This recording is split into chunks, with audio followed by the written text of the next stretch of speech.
საღამოშვიდობის მეგობრებო, მოგესალმებით. გავდივართ ეთერში ფედერალისტების პოდკასტი "ცაღი აზრი", რომელიც დაგეგმილია, რომ ყოველ ოთხშაბათს ჩვენ YouTube არხზე 21 საათიდან გავა გამოიწერით ჩვენი გვერდი და არ გამოტოვოთ პოდკასტის სერიები, ვფიქრობ საინტერესო იქნება. საღამოშვიდობის გიგა. საღამოშვიდობის თემა, საღამოშვიდობის ყველას, ვინც ვიყურებს, ვინც შემოგხედავს და მოგვისმენს. დღევანდელი ჩვენი პოდკასტის თემა, რაც შევარჩიეთ, პერიოდულად, რაღაც გარკვეული ინტენსივობით ბრუნდება ქართულ პოლიტიკურ სივრცეში და ეს არის ნეიტრალიტეტის თემა და ვფიქრობ, ბოლო პერიოდში განსაკუთრებით რეჟიმის პოლიტიკიდან გამომდინარე, ეს თემა და პროპაგანდიდან გამომდინარე, ეს თემა სულ უფრო მეტ აქტუალურობას იძენს და ამიტომ ჩავთვალეთ საჭიროდ, რომ მიმოგვეხილა ის ფართოდ და არ მიგვეცა არავისთვის შესაძლებლობა საზოგადოება შეიყვანა შეცდომაში. ხო, და თან ჩვენ საუბრობდით წინასწარ და გავიხსენეთ იმათ საპასუხოებს გვეტყვის რომ იცი რა თქვენ რაღაც უწყობთ ხელს შეიძლება ისინი ცდილობენ ხო იყო კვლევა ჩატარებული არახელისუფლებას თან აფილირებული ან არა რეჟიმის პროპაგანდის ორგანიზმები ან პირიქით ასე ვთქვათ თავისუფალი სამოქალაქო ჯგუფების მიერ უფრო შეიძლება ვთქვას რა ხელისუფლების ოპონენტების წიაღში ონტყლევა და ამ კვლევაში ჩანდა 30% იყო ხო სადაც ხო რომელიც თვლიდა 30% რომელიც სრულ ნეიტრალიტეტს კიდე მეტი იყო ვინც წახდა რომ რა ხო შეიძლება განვიხილოთ რაღაცები და ანუ ფიქრობ საგანგაშო რიცხვი ხო და ვიტყვით რატოა მაგრამ პირველ რიგში რაც უნდა უთხრათ მაყურებელს და საზოგადოებას არის და ამ თემას დღეს ჩვენს ვსვით დაივიწყეთ ნეიტრალიტეტი ანუ ჩვენ გვინდა უთხრათ ამ 30%-ს ან მეც და სხვებსაც ვინც შეიძლება იქ არ ჩანს ანუ მათ შორის უდიდეს ნაწილს კარგ ადამიანებს ვინც შეცდომაში შეყვანენ რატო უნდა დაივიწყონ ჭალებში ნეიტრალიტეტი რატო არის ეს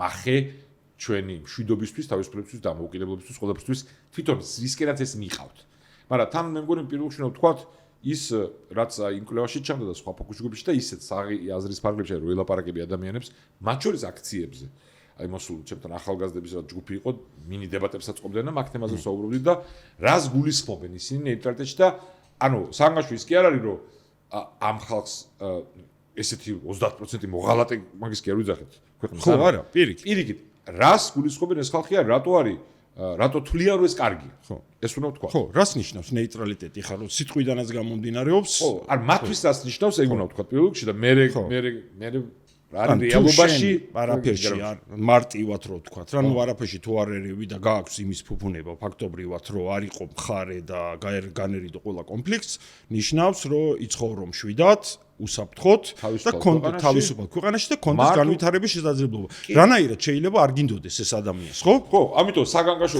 მე აბსოლუტურად გეთახმები რომ საგანგაშოა ჩვენ ვითარებაში რომ ეს რო არის ეს უბრალოდ საგანგაშო ამ ადამიანების განწყობა ვისაც გონია რომ ეს შესაძლებელია სრულად ნორმალურია ანუ ამ ხალხს ვინც ამას ხარს უჭერს მათ უდიდეს ნაწილს არც რუსეთუმეები არიან არც პუტინისტები არც მოღალატეები კარგი პატრიოტ ხალხია მაგრამ გონია რომ და ჩათვალა რომ თუ გვაქვს შანსი რომ უბრალოდ თქვათ რომ ჩვენ ტერიტორიაზე არც ერთი სხვა ქვეყნის ჯარი არ იქნება ჩვენი ტერიტორიიდან არც ერთ სხვა ქვეყანას არავინ თავს არ დაესხმება ჩვენ არც eta ესეთ იმაში არ გავერევით პატარა ქვეყანა ვართ და ამის შედეგად მივიღებთ გარანტიებს, რომ ჩვენ არ დაგვესხმებიან თავს, ჩვენ არ მოგვიწევს სისხლის ზღვა ქვეყნის დასწრებად, ჩვენი შვილები არ დაიღუპებიან, ნორმალურად გამვითარდებით და დამოუკიდებელი ქვეყანა ვიქნებით. ეს გონია ამ ხალხს და ვისაც ესე გონია, მაშინ 100%-ით რო იყოს არ იქნებოდა. უბრალოდ ეს ასე არ არის და ამიტომ რომ დავივიწყოთ ეს და ამაზე ვისაუბრებთ დღეს. ხო, ამაზე ვისაუბრებთ და აი ეს თემა როგორც ვრცელდება და როგორც შემოაქვს პროპაგანდას და ჩვენ წლების განმავლობაში ვხედავდით რომ ივანიშვილის რეჟიმის პროქსი ძალები ყოველთვის უბრუნდებოდნენ კამპანიას ატარებდნენ გვახსოვს პატრიოტთა ალიანსის პეტიცია იყო თუ არ ვწდები ამის ფარგლებში შევაგროვეთ მილიონზე მეტი ხელმოწერაო შემდეგ უკვე აიტაცა ეგრეთ წოდებულმა კონსერვატიულმა ძალებმა ეს ალტინფო და კიდე ახალი ხო დააფუძნეს კაკაბაძეები და რაღაცეების ბიჭიროა რომლის ინიციატივები რატომღაც ეგრევე ქართული ოცნების კანონები ხდება შემდეგ ახალ მომავალში არც მე მგონია არც მალავე მალავე რა აი გეუბნებია რომ გატყუებთ რომ ერთნი არა ვართ, მაგრამ ის ხო იცით რომ გატყუებთ, მაგრამ ისე ერთნი ვართ. ყველანი ეგ. ისე მაგაზე გამახსენდა რა, ან ნეიტრალური საქართველო, ან თვითონ ვინც არის დამოვიწყდა რა, ის ახალგაზრდა ბიჭი როა. არა, ახალგაზრდა. ხო, ნუ რაც არის რა, წინა წელს ქონდა გონი სოციმედიაში ბუსტი $200,000-ზე მეტი გადახდილი. ხო, წარმოგიდგენთ რა თანხებზეა ლაპარაკი რა და ეს ნეიტრალიტეტის იდეა ისევ შემოიტანეს თავიდან და რა თქმა უნდა ფაქტორია, იმიტომ თუ ეს კარგად არ აიხსნა, რას ნიშნავს, ხო? მოქმედებს ადამიანებზე განსაკუთრებით ისეთ ვითარებაში, როგორიც ზოგადად გვაქვს ახლა რეგიონალურად და გეოპოლიტიკურად და ხო, რა არის ახლა მოქმედებს რეალურად თან ბოდიში ამით მოხსებოჩები. ანუ ეს თავრობის რეჟიმის პროპაგანდა, ანუ რომც ეს ტერმინი არ იხმარონ, ამ ტერმინს ხმარობენ მე როგორც აი catchphrase, აი დასაჭერი ფრაზას და ტერმინს ფრაზას კი არა. მაგრამ შინაარსით ყველა სხვადასხვა მხრიდან უდგებიან ამას, ეს იგივე ხაზია, რომ ანუ დიდი საფრთხების წინაშე ვართ, რაც მართლაც ასეა და ჩვენი გადარჩენასთვის უნდა ჩავწვეთ.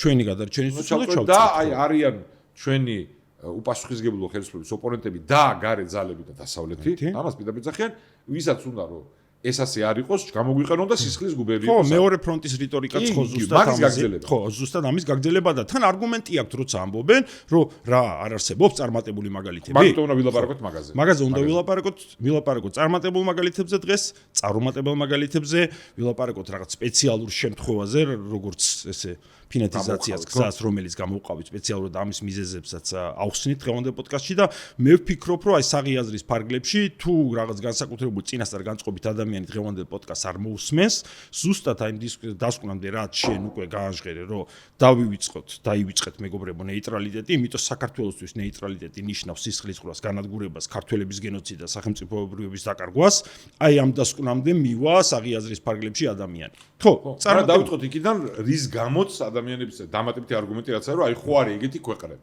კი, არის ეგეთი ქვეყნები და ნუ სავარაუდოდ კლასიკური მაგალითი ყველაზე ესეთი ცნობილი მაგალითია, რომელსაც საქართველოში ძალიან ხშირად პროპაგანდა ზუსტად იყენებს, არის შვეიცარიის მაგალითი.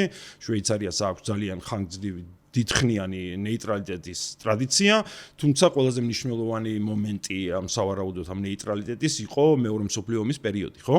ხო, ყველაზე ისეთი მკაფიო. იქვე როცა იყო, იმიტომ ეს სულ არგუმენტად მოყავთ, რომ აი ხედავთ ნეიტრალიტეტმა შვეიცარია მეორე მსოფლიო ომში გადაარჩინა, მაშინ როცა ფაშისტური გერმანია მისი უშუალო მეზობელი იყო. არა მარტო ცივი ომის დროს იყო ნეიტრალური მე, არამედ ხო, ანუ ისეთი ომის დროს, როდესაც რა თემ მსოფლიოს მოედო და ის მეზობელი, რომელიც იყო შვეიცარია, ის არ დაიპყრო. კარგი, დავანებოთ თავი იმას, რომ რაღაც თავისი ეკონომიკური მიზეზების და ფინანსური მიზეზების არსებობდა, იმიტომ შვეიცარია რაღაც ფინანსურ ჰაბად ითვლებოდა და შეიძლება ეს არგუმენტი ყოფილიყო. შეიძლება არა, მაგას იძახი. ხო, მაგას იძახია. მე ამ თემაზე არა საჯარო დისკუსია, ესაც ხო რა წრეში ადამიანების რომელიც განარეკლებენ დისკუსია და მანდ ეგ თქვეს, რომ იცი, იმიტომ არ დაეპყრო, რომ იქ რა ბანკები იყო ფინანსური და რაც. ეს არა, ეს მხოლოდ ნაწილია სიბართლის და ჩვენ რაც გვაინტერესებს არის მეორე ნაწილი. ხო, მეორე ნაწილი, რომელიც გაცილებით მნიშვნელოვანია და რომელიც უკვე ამ კონტექსტში და ისტორიულად დადასტურებულია ძალიან ბევრი კვლევით, რამ გამოიწვია, რამ აიძულა ვერმახტი, რომ ინტერვენცია არ განხორციელებდა. ხო, რამ გადააწყვეტინა, ხო, აი რა აწონდაწვენის წინაშე იყო. ხო, რამ გადააწყვეტინა და გადააწყვეტინა იმან, რომ შვეიცარია ისტორიულად, ასე ნეიტრალიტეტის ფარგლებში ეს არ დაწყებულა მხოლოდ მეორე მსოფლიო ომის წინ, ისტორიულად ყოველთვის აქცენტს აკეთებდა საკუთარი სამხედრო ძალის სიძლიერეზე, მას გეოგრაფია უწყობდა ხელს.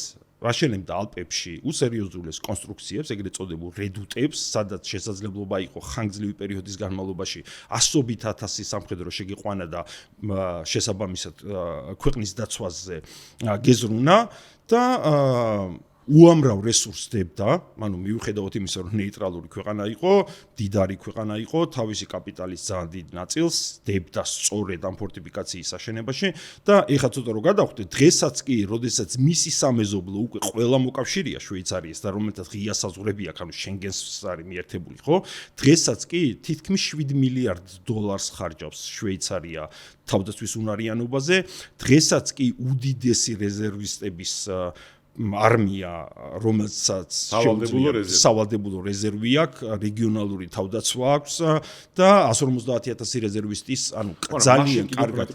მაშინ ყავდა, ხო, ეხლა მივაეხავე, მაშინ 150,000 რეზერვისტის მობილიზება შეუძლია უმოკლეს პერიოდში თან ისე მომზადებულს, რომ ძალიან ბევრი პროფესიონალური არმია ინატრებდა. მაშინ რა მონაცემები ჰქონდა ვერმახტს? ანუ 1940 წელს დაიგეგმა ოპერაცია ნაძვისხე თანენბაუ ვერმახტში, ან გენშტაბში მაშინდელი მესამე რაიხის და ეს მონაცემები, რომელიც მიიღეს გერმანელებმა მაგ დროს, მიუთითებდა იმაზე, რომ შესაძლებელია შვეიცარიის დაპყრობა, ანუ ამას არ გამორიცხავდა ეს ანალიზი. ძალიან მნიშვნელოვანი თქვენ რა ომს მოუგებდა ჩვენზე მნიშვნელოვანია. აქ მაგაზე არა, აიღებდა. ხო, არის წერა კიდევაც დასკვნაში. აი, რომ შესაძლებელია, ანუ გამორიცხული არ იყო, შესაძლებელია შვეიცარიის დაპყრობა, მაგრამ ის ზიანი, რომელსაც იღებდა ეს ფაშისტური გერმანია, ხელს უშლიდა მისი სხვა გეგმების, ანუ გაცილებით მნიშვნელოვანი გეგმების განხორციელებას 10,000 დაღუპული ომის, ანუ ინვაზიის შეჭრის პირველივე ფაზაში და შემდეგ 100,000, ანუ რამდენი თუ არ ვწდები 30 დივიზიამდე იყო. ლაპარაკი 30 დივიზია იყო საჭირო შესვლისთვის და შემდეგ ამ ტერიტორიის შენარჩუნებისთვის. იმიტომ მთელი შვეიცარიის არმია ამ პერიოდში გახიზნული იქნებოდა რედუტებში და ექნებოდა შესაძლებლობა თავდასხმების ვერმახტზე. სწორედ ამ მიზეზების გამო, როდესაც მოხდა გაანალიზება გენშტაბში, ჩაითვალა მაშინ, რომ შვეიცარიაში ინტერვენცია ძალიან შეუშლიდა ხელს მოსისხლე მტერი საფრანგეთის დამარცხებას, ეს ერთი და არ მიცემდა ვერმახტს შესაძლებლობას აღმოსავლეთის ფრონტი, ანუ მისთვის გაცილებით მნიშვნელოვანი ჰიტლერის ფრაზიდანაც გვახსოვს ლებენსრაუმის შექმნის აღმოსავლეთში. კი, და აქ რას უნდა გავუსვათ ხაზი რომ, ანუ კიდევ ერთხელ აქ იმაზე არა ლაპარაკი, როგორც რა აბა რა მოუგებდა ამაზე არ არის ლაპარაკი და იმასაც თუ გეტყვი რა ეს კი იყო, მაგრამ სხვა ფაქტორებიც იყო. აქ ჩვენ ვживობთ იმაზე, წარმატება რამ განაპირობა. ხო. რომ გადარჩნენ. ანუ შვეიცარიის გადარჩენა მსხვერპლის და სისხლისღვრის გარეშე ამ ყველაზე უფრო სისხლიან ეპოქაში განაპირობა არა ნეიტრალიტეტმა.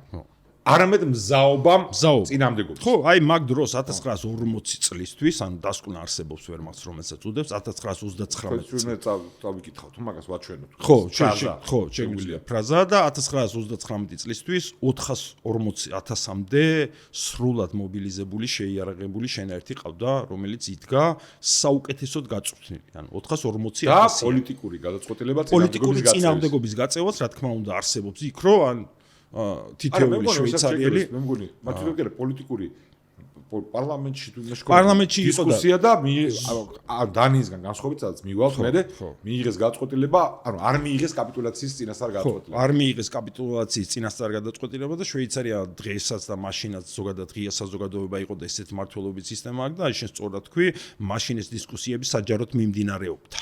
და ანუ სრული მზაობა იყო თელ მოსახლეობას 4 მილიონი იყო მაშინ შვეიცარიელი, რომ გაიწია წინააღმდეგობა. ანუ მზაობა მტერმა დაინახა, ქვეყნის სრული მზაობა გაწიოს წინააღმდეგობა. ანუ გადაახტევიოს შეჭრისთვის. შიგნით საყრდენი არ ქონდა.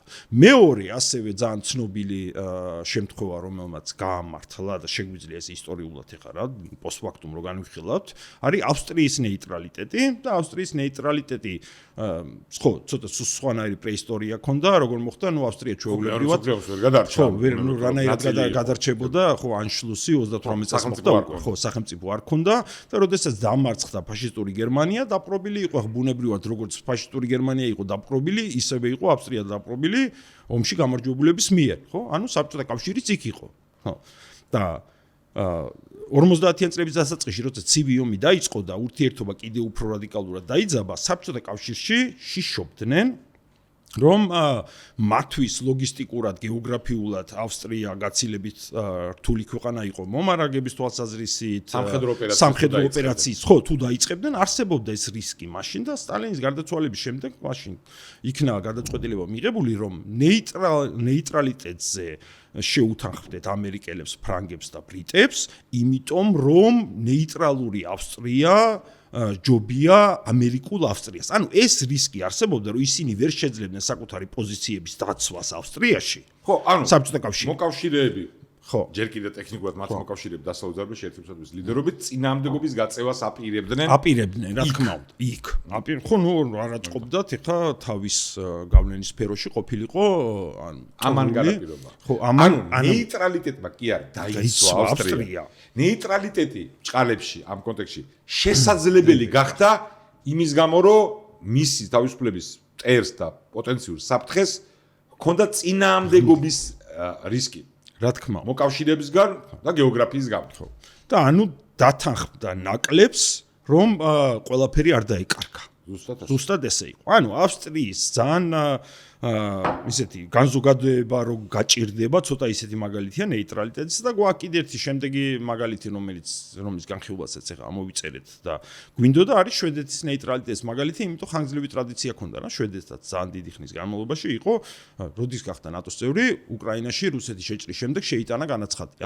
ხო, 2 საუკუნის განმავლობაში ქვეყანა იყო ნეიტრალური და თუ ამ გაამართლა 2 საუკუნის განმავლობაში რატო უნდა შეცვალო, ხო? 2020 წელს. მაინც ნაგვში დროც გვინდა რომ გავუთხეთ, მაგრამ ძალიან მილიტარიზებული ქვეყანა. ხო და მაგ მივდიოდ. ხო, ანუ მიუხედავად იმისა, შვედეთის ნეიტრალიტეტიც იდგა არა იმაზე, რომ მოდი ვიყოთ ყველა ერთმანეთის მეგობრები და კეთილმეზობლური ურთიერთობა გქონდეს, იმის მიუხედავად, რომ ნეიტრალიტეტი ჰქონდა გამოცხადებული, უდიდესი ნაწილი დოვლათის, რომელიც იქნებოდა შვედეთში, მიდიოდა სამხედრო ინდუსტრიაში, საჰაერო ძალებში, მათ ძალიან ცნობილი კომპანიები, მაგალითად Saab, რომელიც გამანადგურებლებს უშვებდა, დღესაც მაღალ დონეზე სამხედრო ინდუსტრია აქვს, რომელიც პროდუქცია ექსპორტზე გააქვთ, ანუ კონკურენტ უნარიან.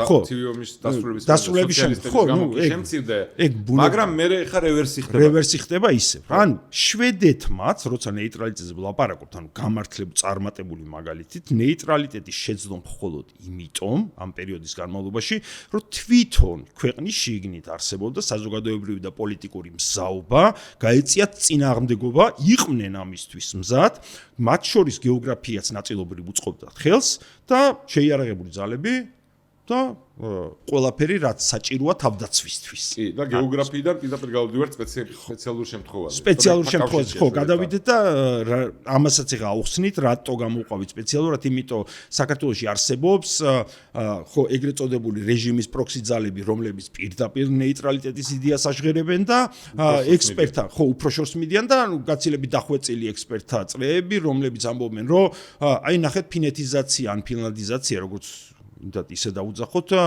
ეს ფინეთიზაციის გზა, ანუ ნეიტრალიტეტს არ ახსენებენ, მაგრამ მეგობრებო, ნახეთ მეორე მსოფლიო ომამდე ზამთრის ომის დროს ქონდა საბჭოთა კავშირთან დაპირისპირება, უდიდესი სხერფლი გაიღო, ნაწილობრივ ტერიტორიები დაკარგა, მეორე მსოფლიო ომის დროს გერმანიასთანაც ქონდა. ხო, მაგას არ იძახიან, მაგრამ ქრონოლოგიურად, მაგრამ მეორე მსოფლიო ომის დროს საბჭოთა კავშირთან ეგრეთ წოდებული შეთანხმების შედეგად ფინეთმა შეძლო ამ დროის რაღაც წყნარად არავის არ გაღიზიანება, თავის წყნარად იყო. ეხლა რომ გაწევრდნენ ნატოში, მოისმინე ერთ-ერთი რომ აი ძმო, ხალხი, რუსებს გაუგორეს ნეიტრალური, ნუ მომენტი მე მშვიდად შევიდე, ესეც გხდეს, მაგრამ მან თავარი ისაა, რომ ნეიტრალიტეტის განსხვავებით აქ უკვე შემოდის, რომ სუვერენიტეტის მნიშვნელოვანი ნაწილის დათმობა და ვიღირს ეგ თუ ვიქნებით წყნარად მშვიდად და თუ არ დაგუბომბა. ხო და შემდეგ გამოვიყენებთ რაღაც ჩვენთვის ხელსაყრელ პერიოდს, როგორც ფინეთმა გააკეთა და შევიდა ნატოში. ერთ-ერთ ყველაზე ამაზრზენ მაწარმოებელი, აი რო აქვთ ხოლმე, რა ქვია კაცო ეს? ხაინდრავა, გოზიანი. გადაცემა რო აქვს იმის ალგორითმი ხო გიგდებს ამაზრზენებს ხშირად და იქ ლაპარაკობს მეორე იმასთან, მეორე კიდობანის წამყვანთან და ისინი ძახიან, რომ შევხედოთ ძმაო. იქამ ჩვენ რატო უნდა ჩავერიოთ, ანუ და მერე შემოდის ან ვინ მოიგებს და როგორც დაალაგდება მსოფლიო და ფინეთს მაგალითად ესაა თუ უნდა დაუგუროთ ხა თუ უნდა გაუგუროთ რუსეთს რომ საგარეო პოლიტიკაში რაღაცაზე დაულაგდეთ და არ ვეწიებდეთ თქვნათ ეგ თუ ქვეყანას გადავარჩევთ და ასე შემდეგ ხო აქ მოკლედ უნდა ვთქვა ხო რომ დღესო ხა ნებისმიერ პატრიოტ ფინელს რო უთხარო რა კაი იყო მაგით გადარჩით ეგრეთ წოდებული ფინლანდიზაციით შეურაცხყოფად იღებენ ხო აქ პრეზიდენტი მე მახსოვს შენ მაშინ ეს თემა რო დაიზრა ისეთი აღშფოთებული იყო საკმაოდ ვრცელი პოსტიც მიუძღვენი ამ თემას რო თქვა ჩვენ ორივე მაგრამ ნუ იმას თქვა რომ შეურაცხყოფაა ნებისმიერ პატრიოტის თქმა რომ ეს რა კარგი იყო მაგრამ ჩვენ კონტექსტში ეგ არგუმენტი არ გაჭრის იმიტომ იზახია რომ ხო ცუდი იყო მაგრამ უარეს ხო ჯობდა და აქაც მივდივართ თუ გავანალიზებთ რა მოხდა იგივე დასკვნამდე. ანუ რამ გადაარჩინა ფინეთი? აი ეს ფინელი პატრიოტების აზრით ცუდი კომპრომისი, იმიტომ ეს გულისხმობდა საგარეო პოლიტიკას კი არა, შიგნით ცენზურა იყო, ანუ განსხვავებით იგივე შვედეთისგან იმისგან, თავისუფლების შეზღუდვა. ხო, შეზღუდვა იყო. ხო, ანუ სუვერენიტეტის ნაწილი ქონდა დათმობილი, მაგრამ ამ კონტექსტში რატო გახდა ეგ შესაძლებელი? საკითხს ეს მანკიერი პროპაგანდა გიტრიალებს ამბობს. ანუ შენ უკვე ახსენე 200,000 დაღუპული ჯარისკაცი, ანუ უზარმაზარი ომი ფინეთის ტერიტორიაზე და მსხვერპლი რუსეთის. იქამდე მონერჰაიმის მიერ სრული გაწმენდა პოლიტიკური და უსაფრთხოების სისტემების, ბოლშევიკების, რუსების საბჭოების გავლენისგან, ანუ შიგნით შემოგზავნილი მტრის განადგურება. და რაც თავარია, ნუ ჯერ ერთი ეგეც უნდა თქვა, ფორმალურად, ტექნიკურად ჰიტლერის მოკავშირე იყო ფინეთი, ანუ ამ მდგომარეობაში მაგით იყო დამარცხებულ მხარეს იყო, ხო? ფორმალურად მეორე მსოფლიო ომში. მაგრამ ამ ყველაფრის მიუხედავად, თავარი საკითხი იყო, რომ ეს ქვეყანა მაგ მომენტიდან დაწყებული აი ეხლა ნატოში რო შევიდნენ იმ წამამდე და საბჭოების დანგრევამდე მუდმივ მილიტარიზაციის ფაზაში იყო. ზემილიტარიზებული ქვეყანა იყო, დანაღმული ქონდათ. არ უერთდებოდნენ რა ქვია კლასტერული იმას, რა ქვია მასე. ხო, ის კასეტური ბომბების გავრცელების კონვენცია. ეს ქვეყანა ხო ძალიან ლიბერალური და ესეთი და საერთაშორისო თანამეგობრობის ნაწილი, მაგრამ არა. და ქონდათ უზარმაზარი კონცენტრაცია ძალების საბჭოების და მე რუსეთის საზღვართან ყველაფერი საბჭოების დანგრევის მერე შეინარჩუნეს. სავარაუდოდ ყველაზე მომხიბვლელი სავალდებულო გაწვევის სისტემა. ანუ ისეთი ბენეფიტები და სოციალური ლიფტად შექმნეს საზოგადოებაში, რომ ეს ყოფილიყო მომხიბვლელი და ყველა ანუ ამ დათმობის მიუხედავად ის რაც ფინელი პატრიოტებისთვის ცუდი გასახსენებელია და დარტყმა, მაგრამ ამ კონტექსტში ბევრი ადამიანი შეიძლება თქოს, რომ ღირს ასეთ კომპრომისად მაგ დისკუსიაში ამ წამს არ შევდივართ. ეს რო ღირს და მაგრამ ეგ შესაძლებელი გახდა მხოლოდ მაგიტომ, თორე იგივე მოვიდოდა ფინეთს, რაც მოვიდა პოლონეთს, რაც მოვიდა ბალტიისპირელებს, რომლებიც სხვა მიზეზების და სხვა ანატომიის გამო, ზომის გამო, გეოგრაფიის პოლონეთის შემთხვევაში, იმიტომ რომ იქამდე სისხლისგან დაიცალენ, იქით მხარეს ომით ფაშისტებთან გერმანიის ვარშავის აჯანყება, რომელიც გადააგდო სტალინის ბოროტების იმპერიამ და იმიტომ რომ გამოიყენა, ხო და ორი მხრიდან მტერი ყავდათ. იგივე მოვიდოდა ფინეთსაც. რომ არ ყოფილიყო იქ ის სამხედრო ინფრასტრუქტურა, რომ არ ყოფილიყო იქამდე გაწმენდა შიგნით მტრის გავლენის აგენტებისგან და ეს გამოცდილება რო არ ქონდა რუსეთს, რომ უზარმაზარი მსხვერპლი მიიღო სტალინს.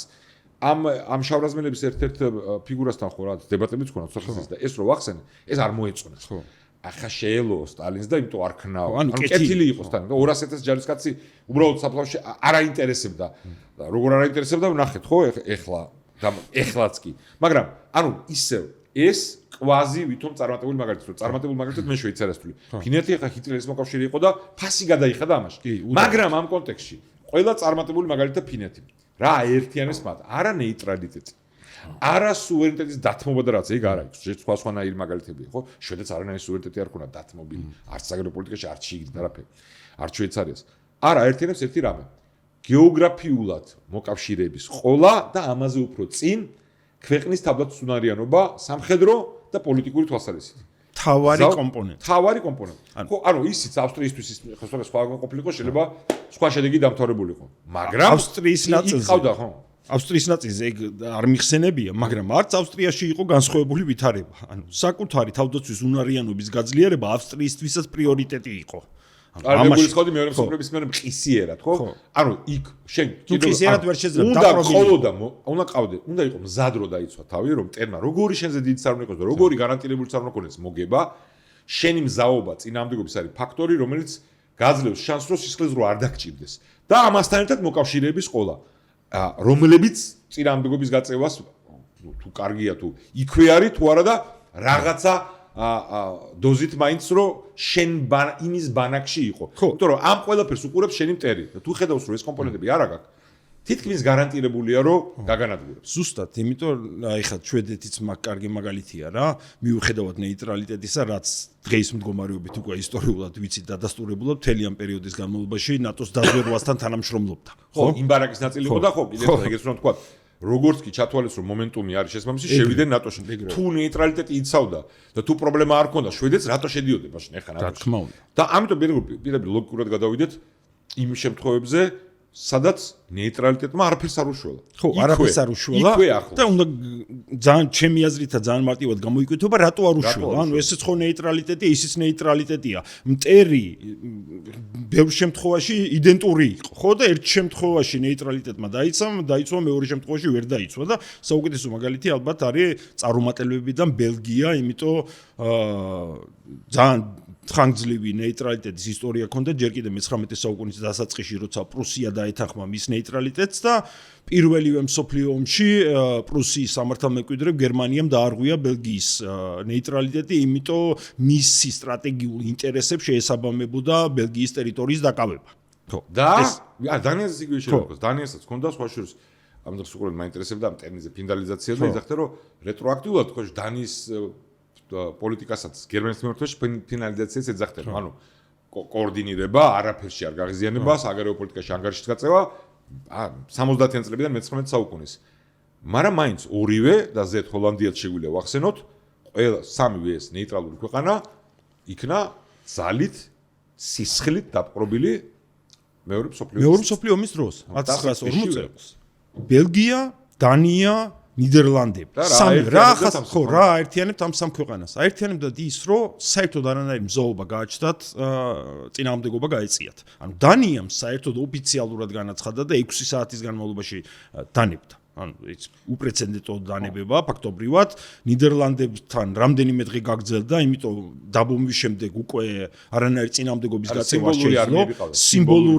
სიმბოლური ჯარი საზოგადოებაში არ არსებობდა მზაობა წინააღმდეგობის გაწევას. ესე ძამნიშნული კომპონენტი და ალიანსები არ ქონდათ. დანიის მაგალითად მოვყვეთ. დანიას ალიანსი ქონდა გერმანიასთან. ვინც დაიპყრო, ანუ მასთან ქონდა ფინლანდიზაცია. რო არაფერში არავის და არც აპირებდნენ, არც განწყობა იყო საზოგადოების ანტიგერმანული პირიქით ამ ფაშისტური იდეოლოგიის ინფილტრაცია იყო მომხდარი მასში, ხო? სერიოზულად ბევრ პოლიტიკურ წრეებში ამ ქვეყნების. ანუ ისევ სანამ ძალიან გაგვიგრძელდა ჩვენ კონტექსტში აქეთკენ რომ გადმოვინოთ, მაგრამ ეგ ნაწილი რომ შევაჯამოთ დასავლეთ ევროპის ქვეყნების და ჩრდილოეთ ევროპის და ეს ცნობილი მაგალითი იყენებენ. ანუ ნეიტრალიტეტი კი არ არის ის რაც დაიცვა ეს ქვეყანები.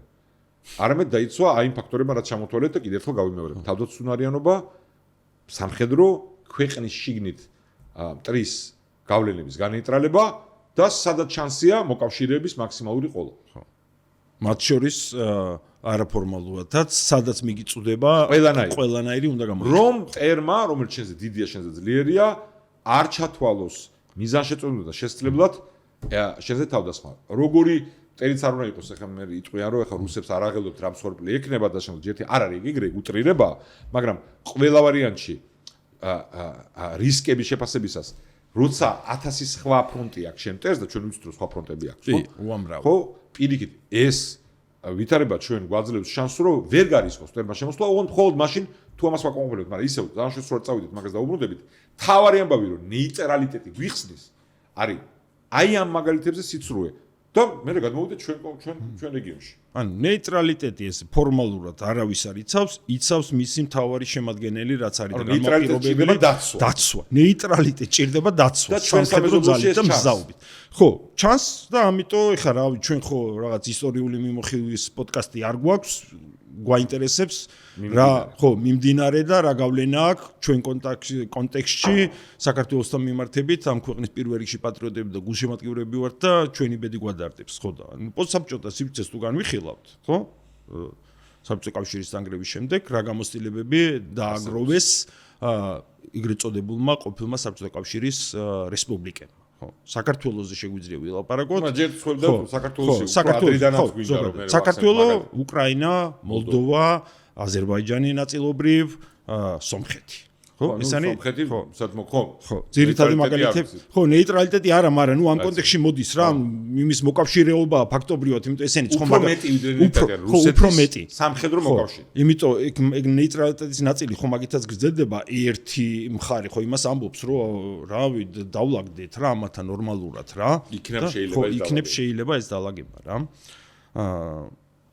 რა, ყველაზე კარგი მაგალითი იქნება უკრაინა ალბათ, ხო? ნუ ყველაზე უფრო კარგი მაგალითი დასანახად როგორ ტყუილი იყო, მაგრამ მოლდოვაზე ვთქვათ, ხო თავიდანვე ჩაწერეს კომუნისტები. ხო, ანუ საბჭოთა კავშირის დაშლის შემდეგ ჩაწერეს ეგრევე კონსტიტუციაში არანაირი ანტირუსული მთავრობა იყო, კომუნისტური პარტია იყო მთავრობაში. ნუ ის არ იყო მართლმორწმუნე კომუნისტები, მაგრამ ვინ იყო რომ მაგ დროს ეგეთი კომუნისტი? არანაირი. მიუხედავად ამისა, შეუულებრივად გაუკეთეს დნესტრისპირეთი, სისხლის ზღვრა, წაართვეს ტერიტორია და მუდმივ რყევაში ყავთ ამის გამოყენება და მუდმივი საფრთხის ქვეშ. ის რომ დღეს არ არის სამხედრო აგრესია მოლდოვაში, ეს გამოწვეული არის არა იმით რომ კონსტიტუციაში ნეიტრალიტეტი ეწერათ. პირიქით, ეხლა აშკარად ცდილობენ რომ ევროპული სივრცის ნაწილი გახდნენ, ხო? ყველანაირად, ხო? არამედ იმითი რომ ეხლა უკრაინაში აგრესიისას პირდაპირ საზღვარი არ აქვს ჯერ რუსეთს ეს. ხო, ეგეც. მაგამ ბავშვი გეოგრაფიაც ფაქტორია. მაგრამ ჩვენ არ ვიცით ხვალდაზე რა მოხდება. ანუ მუდმივი პოლიტიკურ სამხედრო აგრესიის ქვეშ არიან და ოკუპირებული აქვს ტერიტორია და იყენებენ ამ ტერიტორიას ჩვენ ნახეთ რომ წკიბზე იყო ცუდახნისინი ბედი არჩევნებითაც და შემდეგ მუდმივი საფრთხის ქვეშ არიან. კი. ეგერთი, მაგრამ რა თქმა უნდა უკრაინის მაგალითი სანამ საქართველოს დაუბრუნდებით ჩვენ სამშობლოს მაგალითს არის კიდევ უფრო საუკეთესო სავარაუდოდ, ხო? ნუ შეიძლება ითქვას უზარმაზარი მსხვერპლის საუკეთესო ვიდრე ყველაზე უფრო ხო ნათლად აჩენებს ხო ცუდი კარგი მაგალითი. ნეიტრალიტეტი სხვა შორის ფინლანდიის ტერმინს უკრაინელებს ხმარობდნენ რომ აი ეგრე აქ დარეკებული არაფერში უნდა 2014 წლამდე იყო ეს გავრცელებული და ამ ყველაფრის მიუხედავად 1000 ჯერ ვიტყვი ეს მაგრამ სულ უნდა გავიმეოროთ ხო ნეიტრალიტეტი ამას დამატებული სამხედრო ბაზა მის ტერიტორიაზე უზარმაზარი საკვანძო სევასტოპოლის დათმობილი რუსეთისთვის ვადრო ამოიწურათ გაგრძელებული უპრობლემოდ ენერგეტიკაში თავასაკეთში რუსეთისთვის საკვანძო ამბობი ანუ წარმოიდგინე მათთვის ანუ ის რითაც ფულს აკეთებდა სამ Nord Stream-ის ამბავი იქნებოდა გადიოდა უკრაინაზე ანუ აი ეკონომიკური ინტერესიც ჰქონდა რომ იქ მშვიდობა უნდა იყოს ანუ არაფერში თითქოს არ უნდა აწყობდეს ხო იყოს ფულს აკეთებდა უზარმაზარს ევროპა მასზე დამოკიდებული იყო უკრაინა უბრალოდ გამტარი იყო და რაც იღებდა და იმაშიც რაც თვითონ უნდათ იმას იღებდნენ ყველაფერში ემოციურადაც ეხლა რო იძახიან რუსული რეგიონული ენის სტატუსი მიცეს რუსეთს აგერია რომელიც წელი იყო არ მახსოვს არის ის დიდი ხნის წინ მომიზახეთ 2014-მდე ხო და ამის მიუხედავად და რა თქმა უნდა უკრაინა მთელი სივრცე რაც ერთნაირი სივრცე იყო ხო აი ძალიან ისეთი მართვის რაც კრიმინალური ოლიგარქიული მართვის და როგორც კი გამოჩნდა ნიშნები რომ უკრაინულ საზოგადოებას ხალხს მოუნდა მე ვიძახი ჯერ აი ომამ 14-მდე რომ უნდა რომ რა ნორმალური ქვეყანა ააშენოს აი რაც გამოიხატება მარტივ რაღაცებში ხო რომ უნდა რომ ვაჭრობდეს მდიდარ ევროპასთან თავისუფლად უნდა რომ ხალხი ვიზოთ დადიოდეს ეს ახლა აქტუალურია რაც რუსეთს თვითონაც უნდოდა და აკეთებდა იმ მომენტში როცა არ იდგა არც ერთი სხვა რა სამხედრო პოლიტიკური ბლოკში გაწევრიანების საკითხი მოხსნილი იყო ხო გარდა იმისა რომ კონსტიტუციაში შეწერათ უკვე აგერ ახლა 2008 წლის მერე უკრაინასთან მიმართებაში როცა იანუკოვიჩი იყო საერთოდ მოიხსნა ეს საკითხი ხო და პრეზიდენტს ამერიკის ნარკომი ქონდა რომ არც განვიხილავთ ამას და შემდეგ ანუ ყველა მიცოდა რომ ეს არ არსებობს ევროკავშირის შიგნით არ არსებობდა მაშინ უკრაინაში აგრესიამდე ეს კონსენსუსი რა აღმოსავლეთ ევროპის ქვეყნებს კი ჰქონდათ ეს განცდა მაგრამ დიდ მოთამაშეებს რომლის გარეშეც ეს ვერ მოხდება, უმყარეს პოზიცია იყო რომ აღარ ვართოვდება მოარჩევ. ბალკანეთზე გაფართოვდა ევროკავშირი დამთავრებულია. მარტო ვაჭრობა კი ბატონო, უვიზო იმ ქვეყნებში რომელიც რაღაცა მოთხოვნებს აკმარებს კი და თავის საუკეთესო მოკავშირე ვასალს, აი ნეიტრალიტეტის პირობებში კი არა, ვასალი საუკეთესო კი ყოლები.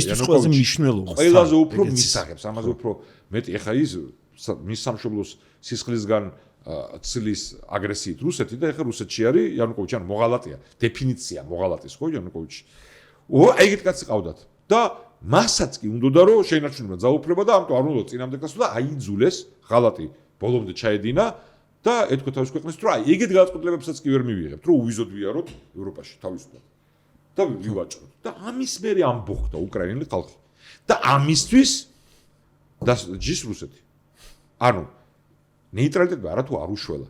ნეიტრალიტეტი და ის პოლიტიკა, რასაც აწარმოებდნენ 90-იანებში უკრაინის პოლიტიკური კლასის უმრავლესობა და მე იანუკოვიჩის მოღალატეები განაპირობა ის რომ ესეთი დაუცველები დაშენ და ამხელა გმირული ბრძოლა ჭირდება დღეს.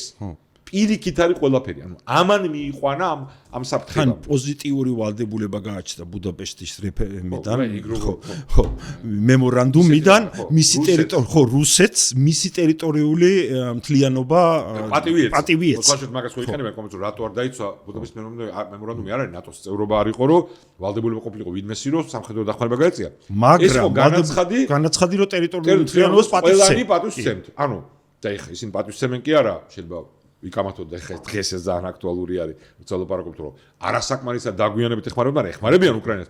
რუსეთი რომელიც ხელი მოაწერა მემორანდუმს რომ ამ ქვეყანას პატივისცემს, ფეხებს დაიკიდა ეს. და ნეიტრალიტეტს რო წერდა, ნეიტრალიტეტს რო მოილაპარაკებ. რა დაიცავს ამ შენ ნეიტრალიტეტს? ეს არის მთავარი კითხვა. რიტორიკული, რა თქმა უნდა.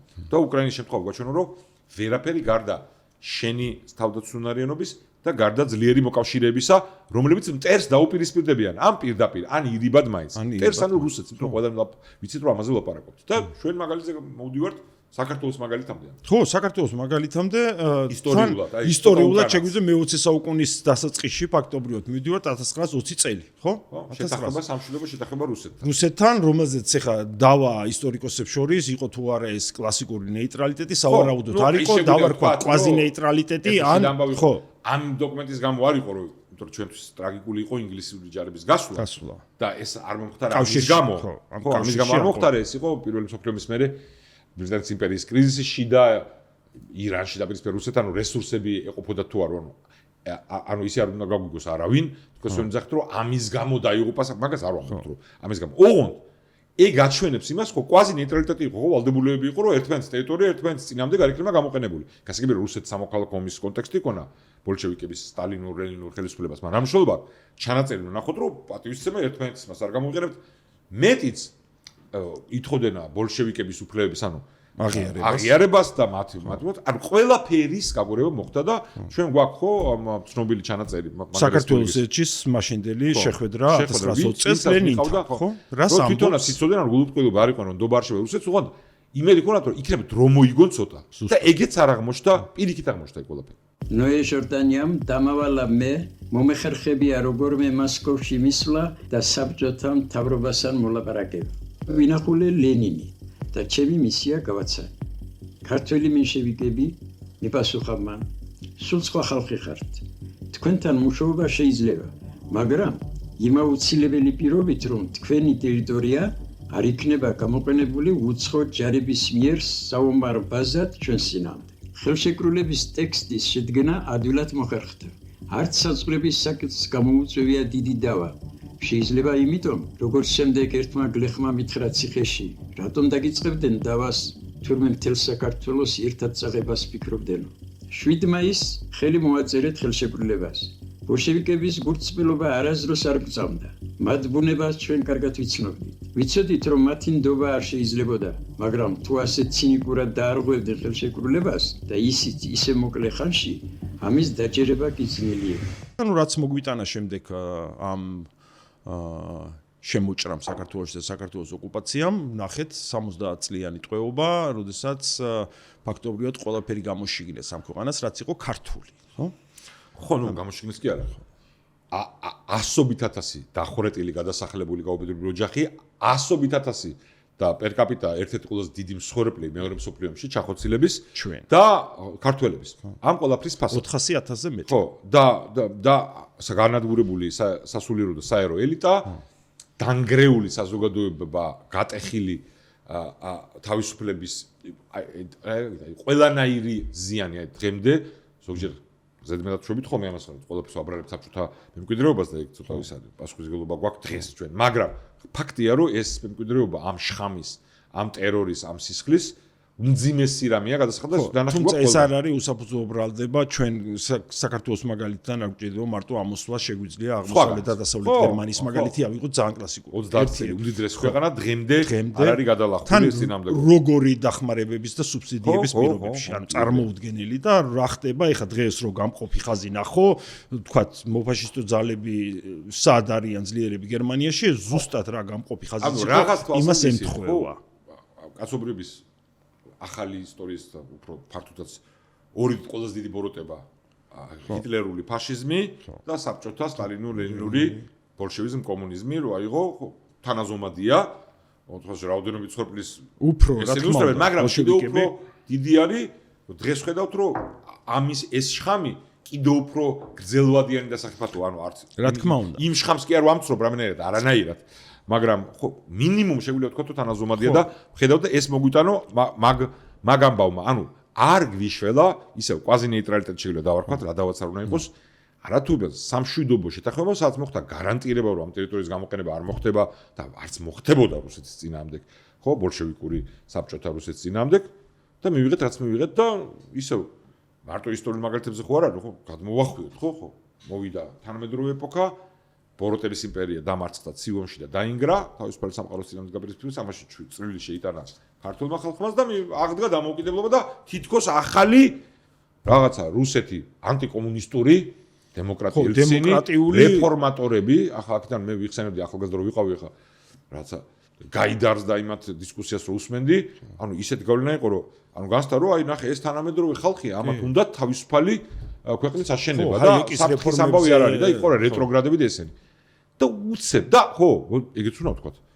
ანუ ნეიტრალიტეტი არ გამოუცხადებია, არც გამსახურდიას გვალმაგიდას და არც მან შევარაც, მაგრამ არანაირი საკითხი არ იდგა მაშინ ჩვენ რეგიონში რაიმე დასავლური უსაფრთხოების სტრუქტურის ნატოს ან სამწუხაროდ განსხვავებით ბალტიისპირელებისგან. და ყისიერად იწყება აგრესია.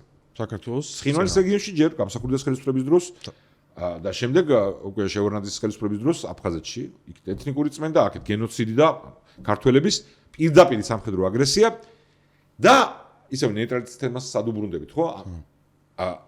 კატასტროფის მერე როცა აფხაზეთის ოკუპაცია ხდება, სოხუმის ოკუპაცია და შიდა დაპირისპირების გამო დასავლეთ საქართველოში არის დაპირისპირება გამსახურდიას ხელისუფლების მხარდამჭერებსა და შევარნაძის ხელისუფლების მხარდამჭერებს შორის და ამ დროს იძულება ხდება, ნიშნულობა არ აქვს, ვინ რომელ ფიგურას როგორ აფასებს, ამ ყველაფრის გამოყენებით არათუ ნეიტრალიტეტის დსთ-ს შესვლის და საკვანძო თანამდებობებზე რუსეთის რეზიდენტების დანიშვნის, მათ შორის ცენტრალური რეზიდენტის იგორ გიორგაძის.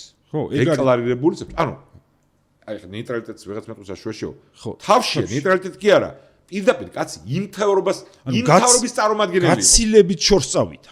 ხო, ანუ იმ რუსეთს წარმოადგენდა არც მალავდებს რომ ეამაყებდა საბჭოთა რუსეთის კგბ-ს ოფიცერად და ეს არის საქართველოს მომავალი ჩვენ რუსეთთან უნდა ვიყოთ და ეგეთი კაცი დანიშნა და ძალუფლება დიდი მას ქონდა ყველაზე უფრო დიდი შეერღებული ყველაფერი და ერთ წელიწადში მისი ხელით შევარდნას აფეთქებდნენ და გადატრიალებას აწყობდნენ ანუ კიდე ერთხელ მაგალითი და მაგალითად რო ეკითხები ამას ვინმეს ვინც იმაზე რომ აი რატო ხდებოდა ეს თუ მომაშია საქმე რომ აი უბრალოდ აი დსთ-ში ვარ სამხედრო ყველანაირად პრობლემა არ გაქვს ბაზები გაქვს აქ სამხედრო ხო?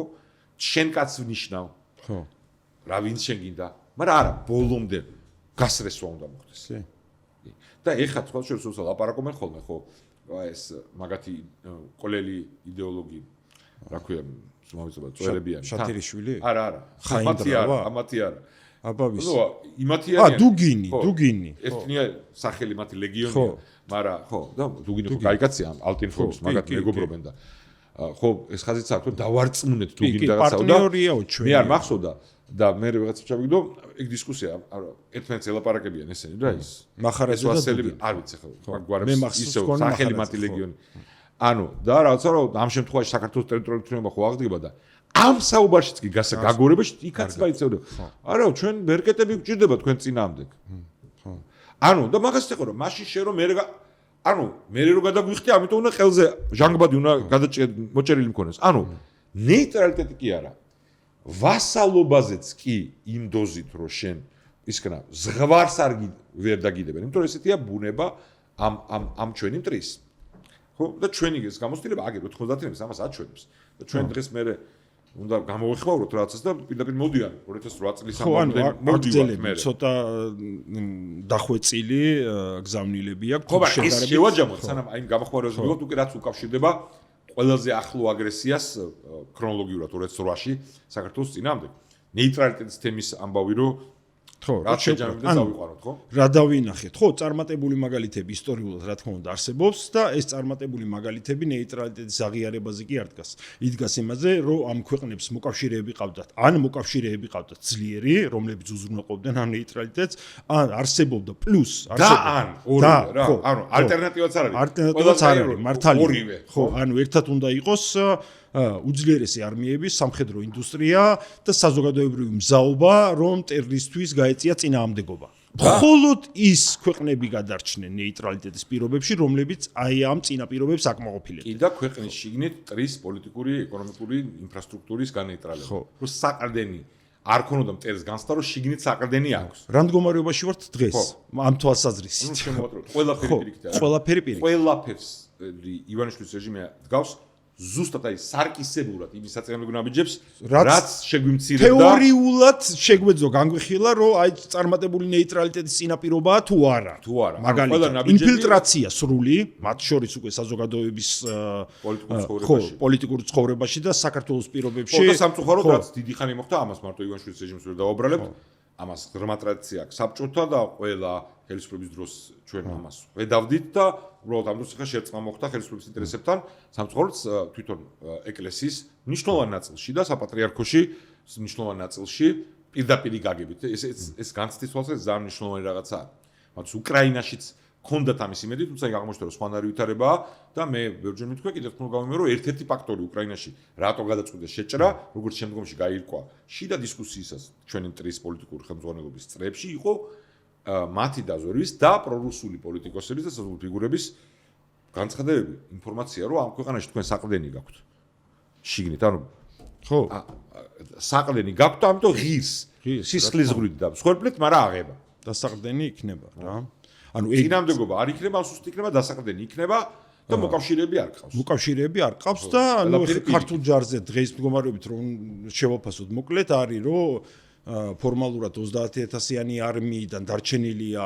სავარაუდოდ როგორც ექსპერტები ამბობენ და სამხედროები ამბობენ 5000 ბრძოლის უნარიანი სამხედრო არ ყავს დღეს მდგომარეობით რომელსაც შეუძლია თეორიულად წინააღმდეგობის გაწევა ერთადერთი ნიუსი ანუ მნიშვნელოვანი რაც მახსენდება რომ გერმანულ ტანსაცმელზე გადავიყვანითო ჩვენი ჯარიო ანუ ამით ამაყობდნენ 13 წლის განმავლობაში გონი ის ფეხსაცმელზე იყო საუბარი რომ აი მაღალი ხარისხის გერმანული ეს იყო ხარჯებში ხო ხარჯებში და ორი თავდაცვის მინისტრი აი ამ პერიოდის ირაკლი ღარიბაშვილი და ბურჭულაძე სისხლის სამართლის დანაშაულის გამოძიების ქვეშ იმყოფებიან ერთი გამდიდრებისთვის ხო გამდიდრების კორუფციისთვის ხო ანუ ჯარის რესურსების გაფორმების ანუ ეს ვიტა იმიტომ რომ ხა მივდივარ იმიტომ რომ აი ამ ყველაფერზე შეიძლება ადამიანები კი არა ბევრი ადამიანი მიიღებს ამას მაგრამ გიტრიალებენ მე კითხვას ხო და აბარა უქნათ ამიტომ მაინც ამისკენ უნდა წავიყვანოთ ხო ანუ აი დღეს ხო არ აქვს ეგეთ მოკავშირე ნატოს წევრობა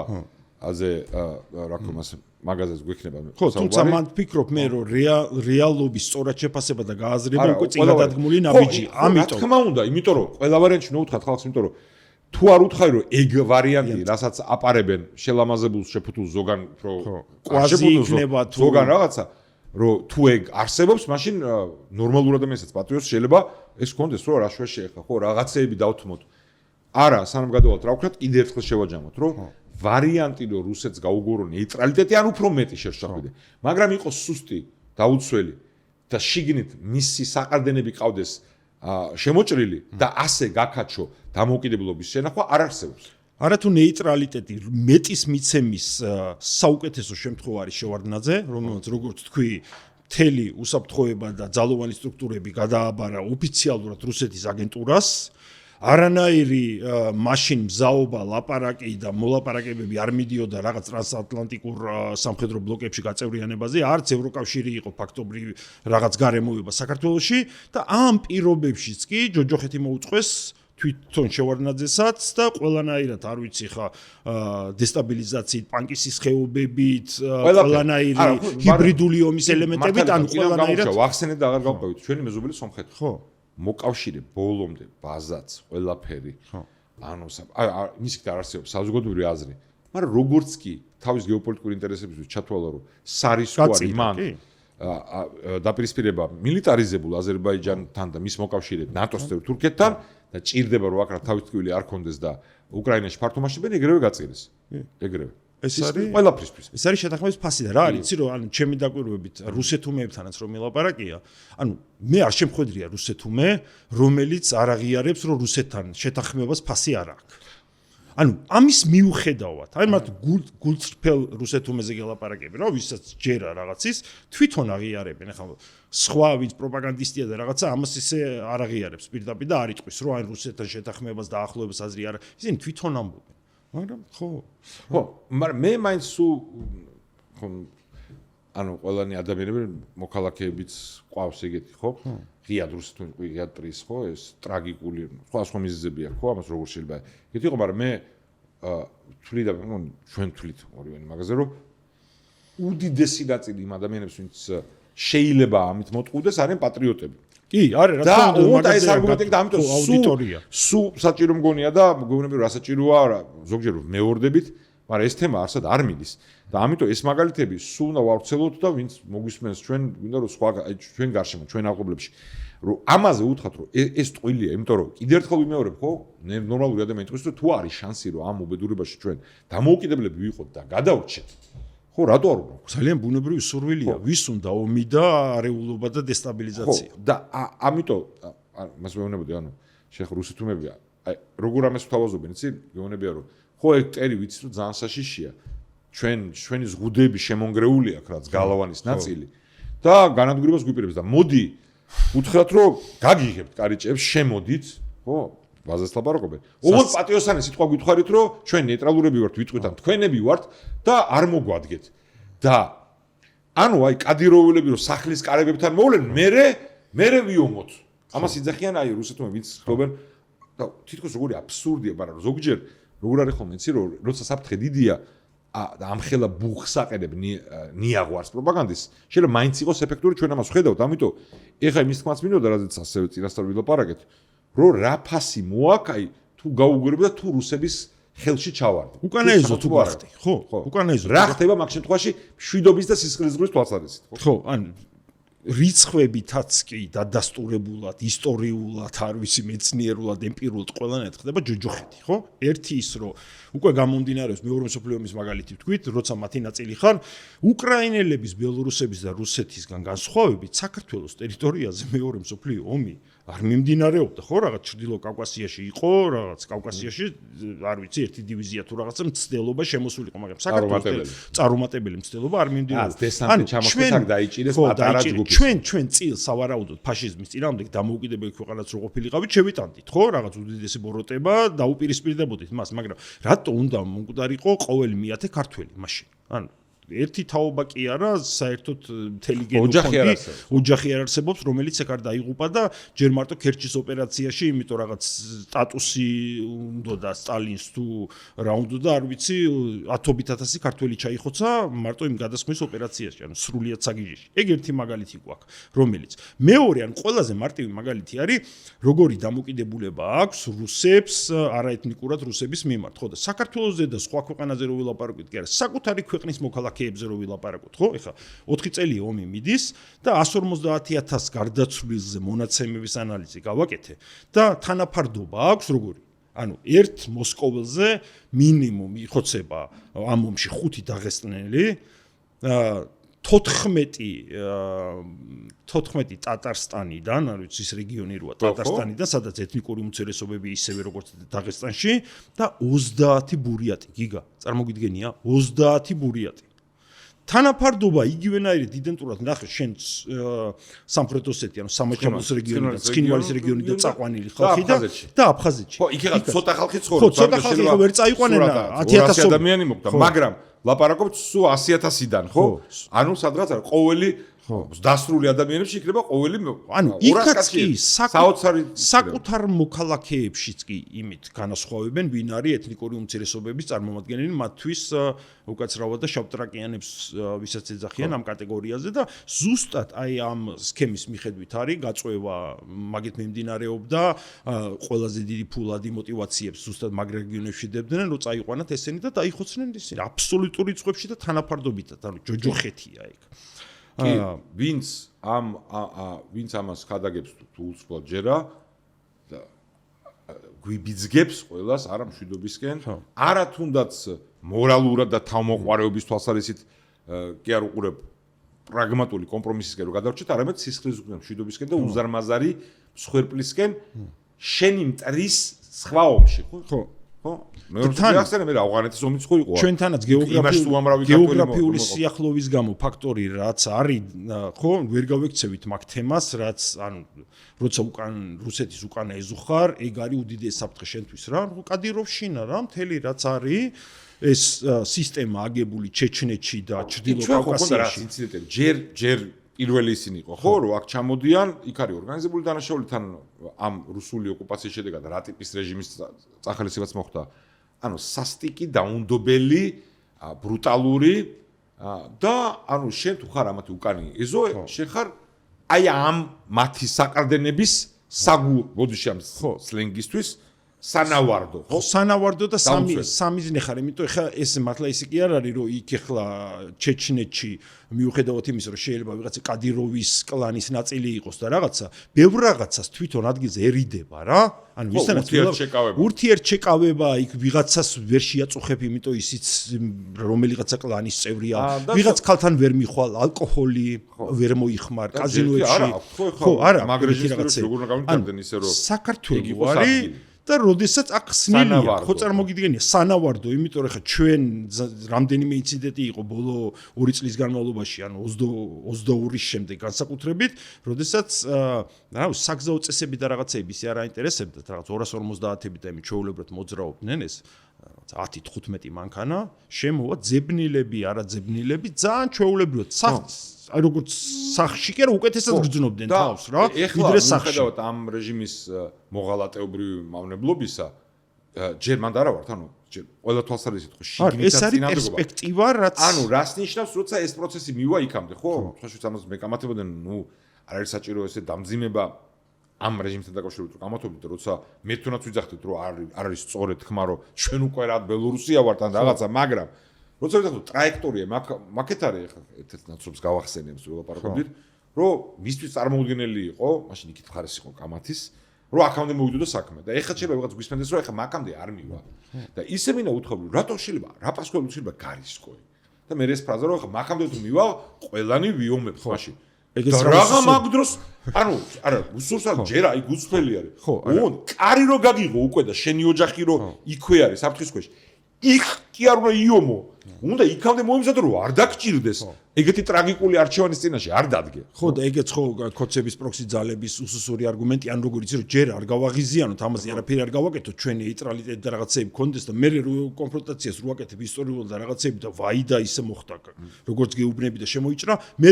ვიუმოთ რავი მანამდე თუ არ მოემზადე შეიარაღება არ ქონდა ხო თუ შემოუშვი კი არ გამაგრე მე წინააღმდეგობა რითი უნდა გავუწევ თუ ხატოვანი და მაგით ლოგიკურად გავდივართ რა უნდა ვქნათ ხო ანუ ეს ხალხი გვეუბნება რომ დიდი მტერია და ჩვენი ქვეყანა რომ წარმოვიდგინოთ რომ ციხესიმაგრეა და ზღუდეები აქვს აგერ უკვე შემოანგრია ერთ ზღუდე და დაგვესხმება და ვერ დავიცავთ თავს და რა ვქნათ და გვეუბნებიან რომ გავუღოთ კარებები შემოუშვათ ოღონდ თხოვოთ რომ საფკარი არ გადაგვიწვათ როცა იქამდე 10 ჯერ ესე რომ მოვიქეცეთ გადაგვიწვეს და ჩვენ ვიზახით რომ მიხეილ ჯავახიშვილი შევახსენოთ მაგ ადამიანებს ხო ჩვენ ვიზახით ხატუნად თქო და მე პრაქტიკულად გადავიდეთ რომ გავამაგროთ რამდენადაც შეგვიძლია ეს ზღუდეები გავთხაროთ გვირაბი მოკავშირეებთან სადაც ვისთანაც შევძლებთ რომ მომარაგება გქონდეს რომ მტერი რო ჩამოილისკენ რომ მოგვადგება ნახოს რომ აქ შეიძლება არ ღირდეს გარისკო რომ თუ ესეთები ვარ გადავრჩები და ანუ კონკრეტულ ამაში რომ გადავიდოდეთ რა არის ეს იმიტომ რომ ეს უკავშირდება შემდეგ რაც თქვენ გამოეხმაუროთ ხო აი ნატოს წევრობა ამ წამს მონაკვეთის ამ მონაკვეთის ამ ფაზაში არ ჩანს ხო არ ჩანს და ეხლა ამერიკის მთავრობა აგერ ნახე როგორ იქცევ ისე ვციტირებ მათ უკრაინაში შესაძლებლობა ხდება და იქ თუ არ შვებიან ჩვენ რაც გვიზავენ ანუ ეგ ვარიანტი ამ წამს არა გაქვს და აი რა შვებიან ამ კითხვას გვისვავენ და ამიტომ მაგას უნდა მოკლედ გავცეთ პასუხი ხო ანუ მიუხედავად იმისა რომ მაგას ხო ყველა აღიარებს და ხედავთ რომ ეხა გეოპოლიტიკურად და ზოგადად სამყაროში რთული კონტექსტია ამასთან დაკავშირებით და ეგ იმას არ ნიშნავს ერთი რომ შენ არ უნდა შეეცადო მაინც ყველაფერი გააკეთო იმისთვის რომ გაძლიერდე და მოიზიდო და დააინტერესო შენი პარტნიორები და შეეცადო რომ შენი თემა დღის წესრიგში ყოველთვის იყო შეტანილი და ღარიბაშვილისგან განსხვავებით როცა ჩავიდა და იქ ნატოს ბრალდებებს 2 წლის წინ თუ 3 წლის წინ ბრალდებები გააჟღერა ნატოსთან დაკავშირებით რა შეიძლება საფუძვლიანიც იყო რომ შეცდომა და რაღაცა იქნა დაშვებული ხო საქართველოს ხო ოღონ პირიქით არის მან ხო ანუ ნიშნის მოგებით და იმით კი არა მაგალითად მოვიყვანოთ ლიტვა ლატვია ესტონეთი რომელსაც უარი უთხრეს ნატოში გაწევრიანების დაჩქარებაზე 90-იანების შუაში არასწორი პოზიციის გამო მაშინაც გერმანიის ხელისუფლება იყო ხო ანუ შეფერხდა ისე არა მაგრამ ამცოდვას ჩემთავზე ავიღე ხო ანუ დაიბლოკა რა და სკეპტიკოსები იყვნენ და რო ეთქვათ რომ აი ეს რახან არ გამოდის და აქედან მე 8 წელი დაჭირდა ხო ამბავს სანამ გაწევრიანდნენ გასაგებია რომ ჩვენთან უფრო გაიწელა სხვა ის არის მაგრამ რო ეთქვათ რომ ხო 90-იანების დასაწყისში ვქენი და გავიდა უკვე 10 წელი და არ გამოდის და ამიტომ ჩვენ ამას ვანებებთ თავს სად იქნებოდნენ ახლა ხო სად იქნებოდნენ და ძალიან რთულ მდგომარეობაში და სავარაუდოდ მაგრამ მაინც გეტყვია რომ აი შეიძლება ეგრეა მაგრამ ახლა ხო ესეა და ამიტომ მაგაზეც უნდა თქვა, ხო, ეს ერთი არგუმენტი გვაქვს, რომ ის რაც ყველაზე კაი გარანტიაა, ეს არის ნატოს წევრობა და ან შეერთებულ შტატებთან სამხედრო პოლიტიკური ხელშეკრულება, როცა ურთიერთდაცვის და მოკავშირე ხარ და მისი სამხედრო ეს არის, მაგრამ აი ამ წამს არ ჩანს აქედან პირველი პასუხი რაც ჩვენ არის, რომ ეხლა რო არ ჩანს, არნიშნავს ეს ქვეყანა საუკუნეებისთვის არის, ხო? შენიშვნების კარი იმის იქითაც და უნდა იმუშაო იმაზე, რომ როცა კი შანსი იქნება, ეს შანსი გამოიყენო, რომელიც ვერ გამოიყენეთ, როცა რუსეთი დასუსტა 90-იანების ბოლოს, არ ვიყავით ფორმაში, არ ჩვენ და უკრაინა. და ამის ფასი მერე გადავიხადეთ. მაგრამ ამის მიღმაც უნდა ვილაპარაკოთ, რა შვებით, ხო? თქვით, რომ ყველა ვარიანტში შენი თავდაცვა უნდა გააძლიერო. კი. ყველა ვარიანტში მტერსაც აყდენი აქვს, შიგნით არ უნდა გააშლეინო ფრთები, იმიტომ რომ ეს მოიზიდავს თავდასხმას. და რას და სადაც შეგიძლია რომ მოკავშირეები იპოვო, თუ იდეალური ამბავი ეხლა არ გამოგდის და თქვით ნატო და ამერიკული შეერთებები რაც არის, ყველა ვარიანტში უნდა ვისწრაფოდეს, რაც რისი შანსიც იმ წამს გაქვს უნდა გააკეთო. ევროკავშირის წევრობა, მიუხედავად რომ ეს არ არის სამხედრო ბლოკი და ნატოსგან განსხვავებით არ არის ის, რაც გვჭირდება პირდაპირ, ხო, ამ თვალსაზრისით, ყველა ვარიანტში არის ფაქტორი, რომელიც ამცირებს ამ შანსებს. იმიტომ რომ ესე იგი ბევრი დიდი მოკავშირეებს მოგყავს ეკონომიკურად და ყველა შენი სხვა მეზობლისთვის და შენი მტრისთვის შენ უფრო რთული სამიზნე ხარ, ვიდრე ამის გარეშე. რა თქმა უნდა. და პირიქით ატრიალებენ ლოგიკას და დღევანდელი დისკუსიასაც გვექნება, მანდ ეგ არის. აი ამით გაღიზიანდება და ამით დაგესხება თავსო, მაგრამ თუ ვინც გვისმინა იმედია გაიგოს, რომ გაღიზიანება არ ჭირდება, ღიზიანდება ჩვენი არსებობით. ანუ ეგ არგუმენტი უნდა ეგრევე გადაუგვიდოთ წყალში, რომ ეგ ტყუილია. და პირიქით არის, თუ სუსტი და მარტო ხარ, უფრო ადვილად მიიღებს გადაწყვეტილებას შენი დანგრევის. და ხო, ნატოს წევრობა და ეს არ გამოდის, ევროკავშირის წევრობაც ფაქტორია, მიუხედავად რომ ეს არის სამხედრო ბლოკი. ხო, არ არის სამხედრო ბლოკი, მაგრამ არ ვიცი ხა, ვინმე მოიყვანოს ისტორიული პრეცედენტი, რომ ევროკავშირს ვინმე დაესხა, ხო? მიუხედავად იმის, რომ ევროკავშირის ბევრი წევრი ქვეყანა არის, ასევე ხო, უმრავლესობა ნატოს წევრი ქვეყანა, მაგრამ ყველა არ არის, ხო? ანუ რაღაც გარკვეულ დაცვას აი ამ ოჯახის წევრი რო ხარ, ანუ სულ სხვა პოლიტიკური გადაწყვეტილება მაგ შემთხვევაში მისაღები და ჩვენ გქონდა შანსი 2022 წლის შემდეგ, როცა შეიცვალა გარემოებები, სწრაფად წავწეულიყო წინ და რა გააკეთეს ამ მოღალატეებმა იმის მაგივრად, რომ ხო, პირიქით საერთოდ დაგვაშურეს. ღია დაპირისპირებაში შევიდნენ, იქამდეც იყვნენ, მაგრამ ღიაში და ხო, თან როგორ მომენტში ისევ იმის ხარჯზე, მათ შორის რა ტიპის რესურსის დახარჯვაც უდოს რუსეთს უკრაინაში ისევ გარანტიები ამ სფეროში არ არსებობს. ჩვენ არ ვატყობთ მაყურებელს, რომ რაღაცა გარანტიას გადაოს, მაგრამ ალბათობა რამე ფართომასშტაბიანი აგრესიის თუ როდისმე იყო უფრო დაბალი არის მაგ დროს. ხო? და ამ დროს თუ გაქვს შანსი, რომ ევროკავშირის აი ძალიან ახლოს მიხვიდე და წევრი გახდე, ეს გიმცირებს საფრთხეს, კი არ გიზრდის. ყველა ვარიანტში, ანუ ამ შემთხვევაში და მოდი იმის იქითაც წავიდეთ, ხო? სხვა ვარიანტები რაც ჩვენ რეგიონში და მაგ ევროკავშირის კონტექსტში იმის თქმაც მინდა, რომ ჩვენ ახლა გვახსოვს ევროკავშირი როგორ იყო 2022 წლამდე, ანუ რიტორიკულადაც რომ აუთსორსზე ქონდა გატანილი უსაფრთხოება ამერიკის შეერთებული შტატები რა, სრულად და მას შემდეგ რაც ახალი ადმინისტრაცია ამერიკის შეერთებულ შტატებში, ევროპაშიც რაღაც გარკვეულწილად ამ თვალსაზრისით სენსიბილიზება მოხდა და გამოიღვიძეს, რომ ხდებიან, რომ ჩვენ ახლო მომავალში რაღაც მინიმუმ ნაწილობრივ მაინც უნდა შევძლოთ საკუთარი უსაფრთხოების უზრუნველყოფა და ეს მინიმუმ ბევრად მეტი წვლილი უნდა შევიტანოთ, ხო? მათ შორის ფინანსური, ხო, სამხედრო თვალსაზრისიდან. ჩვენ კი არ ვარიგებთ წყობას მათი პოლიტიკური ლიდერების ციტატები. ესეთი გაერთიანების პარტნიორი ხარ და ამ ოჯახის ნაწილი ხარ, ეს რა პროპორციულად ჩვენ უსაფრთხოებასაც ზრდის, ხო? ის სადაც მნიშვნელოვანი დედაქალაქები ამაზე აქცენტს გააკეთებენ, კი, თბილისის ისარგებლებს და საქართველოს უსაფრთხოებას ისარგებლებს. ეხლა კიდე, რაც შეგვიძლია ასევე შეცვლილი ამასთან ერთად და თუ ევროკავშირთან არ ხო ხარ, რა ვარიანტები გაქვს ჩვენ რეგიონში, რა ხდება ეხლა? და ეხლა ეგ შეცვლილი გარემოებებიდან უნდა ამოვიდეთ, ხო და რა ტენდენციას ვხედავთ ჩვენ რეგიონში, რაც მოხდა ბოლო პერიოდში, ხო? არ ვიცი ხა, რუსეთის ვასალური ძალა სომხეთი, რომელიც იყო ხელისუფლება, ხო, სომხეთზე ყოფილი ხელისუფლება, რომელიც იყო ბიზინა ივანიშვილისთვის საუკეთესო მაგალითი და რაღაც ორიენტირი 2011 წლიდან თუ არ ვწდები იმას ამბობდა, რომ სომხეთის საგარეო პოლიტიკა და ის ბალანსის უნდა გქონდესო, ანუ ღიად აცხადებდა ფაქტობრივად, როგორი დამოკიდებულება უნდა ქონოდა რუსეთთან.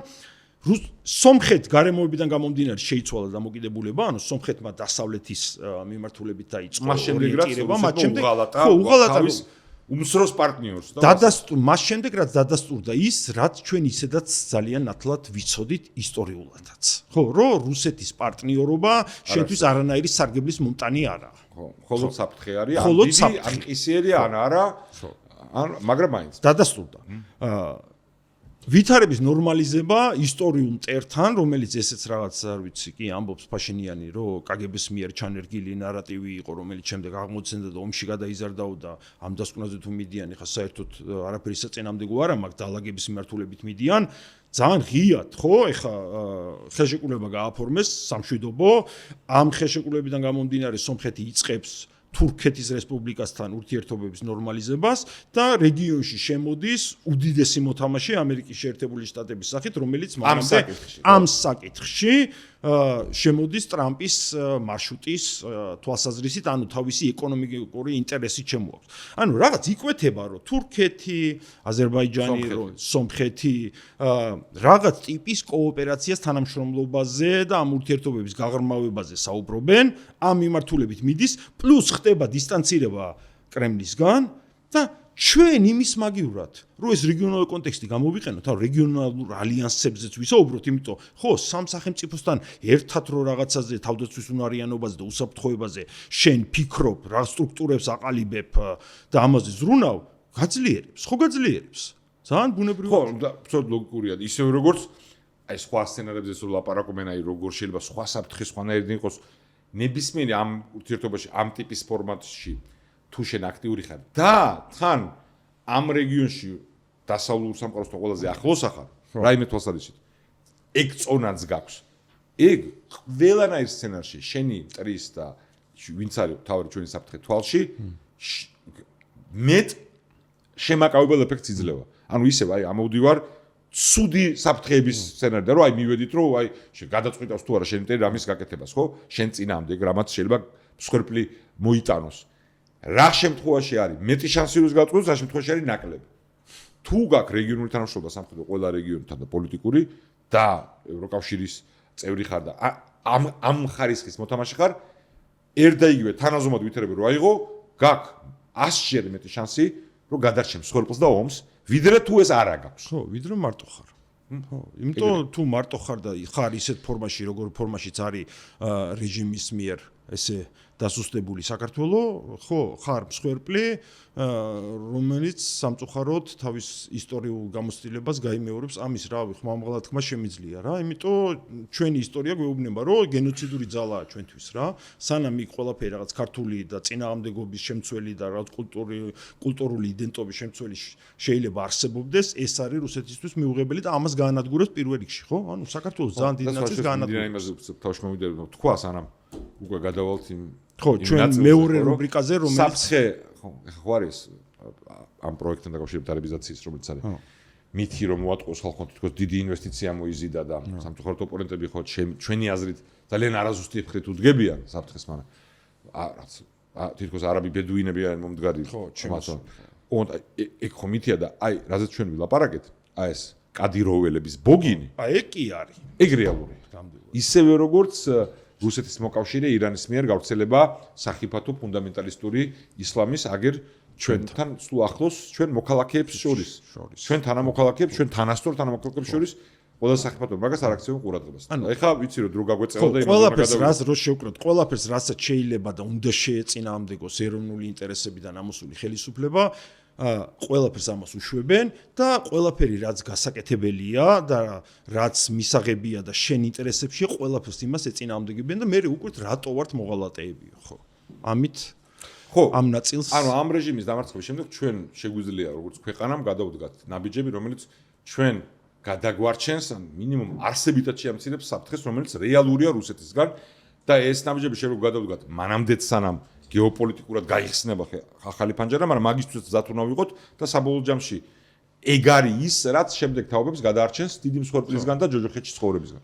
და ეხლა გადავიდეთ ჩვენ მეორე რუბრიკაზე, რომელიც პირველი სერიის დროს არ ქონდა და დღეიდან ვიწყებთ ამას. ეს არის ციტატები, რომელსაც გვერდი ვერ აუარეთ და შეეხება რამდენიმე ციტატას ან ინფორმაციას მნიშვნელოვანი, რომელიც იყო რაღაც მიმდინარე დღეების განმავლობაში და პირველი და თემაზე მგონი კარგი გადასვლა ნინო წილოსანის განცხადება დღეს, რომელიც გააკეთა, რომ ნატო სამიტის ფარგლებში გაჟღერებულმა პოზიციამ, რომ საქართველოს ნატოში მიღების პროცესი აქტუალური იყო, დააპროვოცირა რუსული აგრესია 2008 წელს. ანუ კლასიკური მოღალატეობრივი პოზიცია, რომელიც მსგავსი ადრეც გაუჟღერებიათ. კი და სარგებლობენ იმით, რომ დასავლურ დისკურსში ადრეც და ეხლაც არის შიდა დაპირისპირების გამო სტარი ანალიზით და რაც ახასიათებს დემოკრატიას შიდა აი ოპონენტს რო ყველაფერი უნდა დააბრალო და მე ეყრობიან მათ შორის პრეზიდენტ ტრამპის რამოდენიმე განცხადებასაც თლათასეც არა, მაგრამ ოპონენტს აბრალებს აქ ყველა დიდი სინისმი ამაში არის ის, რომ აი პირიქით ანუ ბუქარესტის სამიტზე რომლის გადაწყვეტილებასაც მომავალში ჩვენ აუცილებლად გამოვიყენებთ, რაც არის ფრაზა, რომ საქართველოს გახდება წევრი, მაგრამ იმ მომენტში სამწუხაროდ როგორც არ ვეცადეთ ჩვენ მაშინ ხელისუფლების წევრი ვიყავი თავარი გზავნილი მაშინ ბუქარესტის იყო არ გაფართოება ნატოს. გაფართოება კი არა. მთელი უბედურებაც მაგაშია, რომ გერმანიის, საფრანგეთის და ვინც მათ მხარი დაუჭირა, რომ გაიყო, ერთ-ერთი იშვიათი შემთხვევა იყო, როცა შეერთებული შტატების პრეზიდენტს ქონდა აბსოლუტური ნება, მე გავიხსენე 90-ებში ბალტიისპირლების ამბავი, მაგრამ მაშინ ეს დაპირისპირებამდე არ მისულა, მაგრამ მაშინაც ევროპული ქვეყნები იყვნენ სკეპტიკოსები, მაგრამ აქ ძალიან დიდი ჯახი მოხდა, ხო, შიგნით. შეერთებული შტატების პრეზიდენტი, აღმოსავლეთ ევროპელები და სამწუხაროდ ის პოლიტიკური კლასი მაშინ ვინც იყო გერმანიის სათავეში სამწუხაროდ სრული კონტრასტი დღევანდელი ლიდერის ყველა წარმოდგენაში და ბევრი მარიცის რომ კონკურენტები იყვნენ ერთმანეთის მაშინ სანამ აირჩევდნენ ახლა ამერიკელი და დღევანდელი ლიდერი მაგრამ შოვა განო ზავნილი თანაგუნდელები არ კონკურენტები და წააგო ამაში და კონკურენცია და არა მარტო კონკურენტები ანუ ფრიდრიხ მერცი ანგელა მერკელს ვერ იტანს და პოლიტიკაში მოვედი იმიტომ რომ მისი მემკვიდრეობა დავანგრიო ანუ ეს ნათქვამი აქვს ხო და მას გაირკვა რომ ანუ რა დაინახა ჩვენმა მტერმა და რა დაინახა ყველამ რომ დაინახა რომ არ არსებობს ზარია ნატოში შიგნით რომ შეერთებული შტატების პოზიციები ნატოში შიგნით დასუსტებულია პრეზიდენტ ბუში არის მიმავალი პრეზიდენტი მის ქვეყანაში და ეს ემატება პარალელურად ბუქარესტის სამიტის შიგნით მისი ოპონენტები ვინც არიან და თვითონ ანუ იკრებს ძალას და ალტერნატივა არის ვინც ლიდერად მოვიდა ამ შეხედულების რაც მე მოხდა კიდევაც გადატვირთვის სახით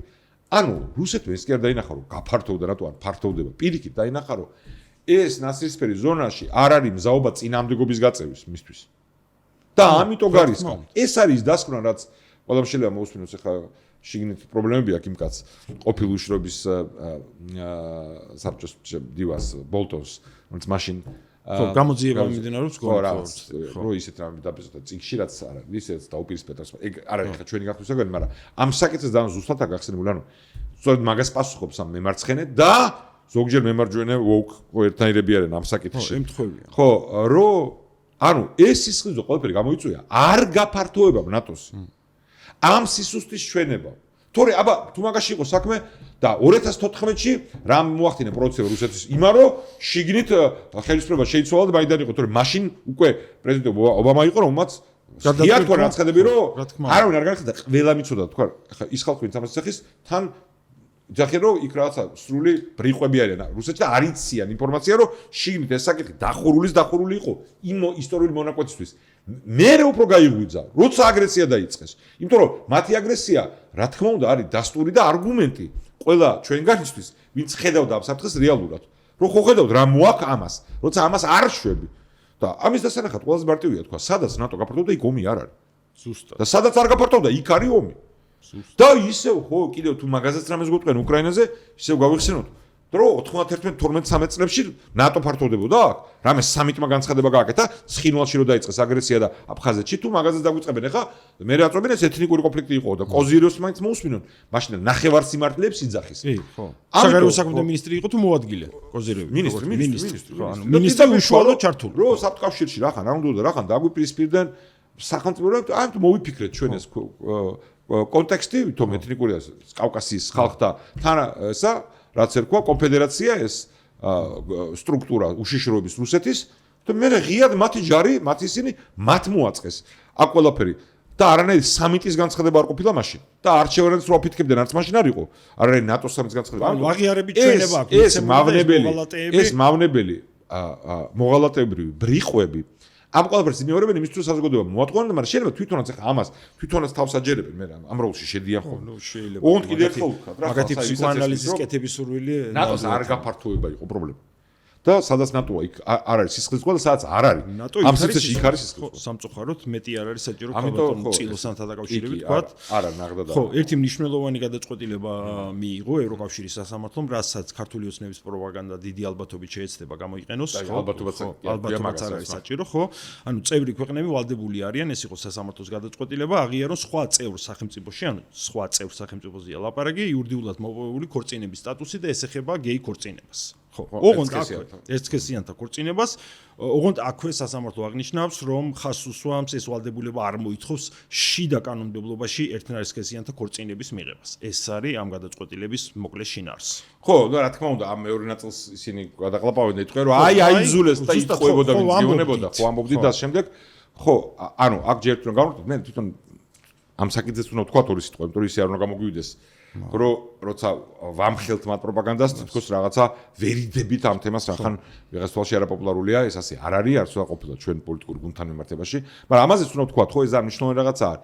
იმიტომ რომ ეს უკავშირდება არა მარტო ამ თემას როგორც ასე, არამედ იმას თვითონ საით წავა ევროკავშირი და ეს ასე ხო ჩვენი ისტორიული არჩევანია რომ ამ სამყაროს ნაწილი ვიყოთ, ნატო, ევროკავშირი, ევროპული ცივილიზაცია, მაგრამ ეს არ ნიშნავს ხოლმე რომ ევროკავშირის არა ამ საკითხზე, არამედ ზოგადად ზედმეტი რეგულირებების და რა დოზით ერევა შიგნით ქვეყანაში ის საერთო შეთანხმებები ამის მიმართ კრიტიკული ვიყო. და ამაზე დიდი დისკუსია ევროკავშირის შიგნით, მაგრამ ამ შემთხვევაში სწორედ მაგითო თქვა სასამართლომ რომ არავალდებულებს იმ ქვეყანას თუ იმ ქვეყანაში თუ ადამიანთა უმრავლესობას ან თუნდაც საკვანძო ნაწილს და მე კონსტიტუციით დაცულის როგორც ამათ მაგრამ დემოკრატიული მექანიზმებით რაც აქვს სურთ რომ ტრადიციული ოჯახი იყოს მათთვის სახელმწიფოს და მთავრობის მიერ აღიარებული მხოლოდ ფორმა. როგორც ჩვენთან არის და როგორც დიდი ალბათობით იქნება.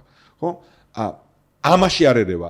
ეს საკითხი მე რაც ვნახე, ხა თლიანად გაწყობა არ წამიკითხე, მაგრამ თვითონ სადღაც არის, რახან ერთ სივრცეში ხარ, ის ურთიერთვალდებულებები, რაც აქვს ოჯახის ქორწინების შემდეგ ორ ადამიანს ერთმანეთს მიმართ, მემკვიდრეობასთან დაკავშირებით, სხვადასხვა ვითარებაში, თქო, ხელმისაწვდომობა ადამიანს რაღაც თუ მოუვიდა, სასამართლოში ციხეში თუ მოხდა, მალდებული, მაგრამ მემკვიდრეობა ძირითადად.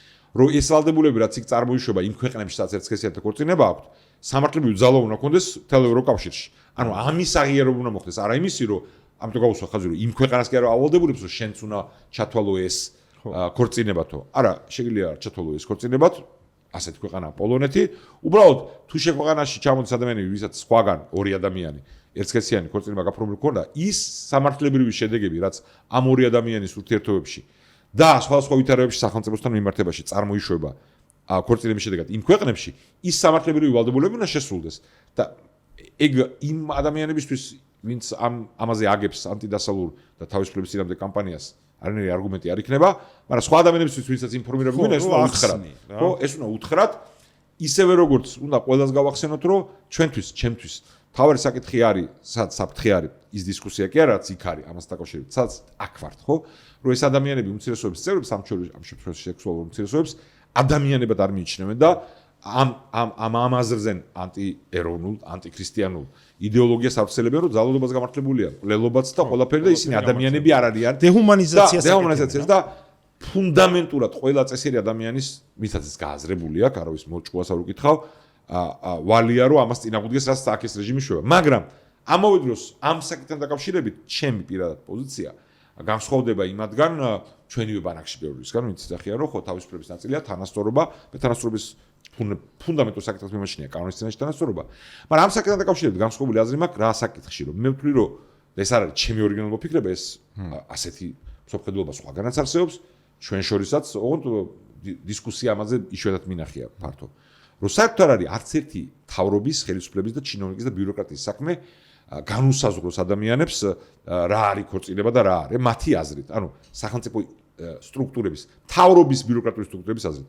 როგორც იყო საუკუნეების განმავლობაში, როცა თავრობის საქმე ეს საერთოდ არ იყო, ხო? თავრობების ტრადიციულად. ხო. ანუ და უნდა ახსნი რა არის.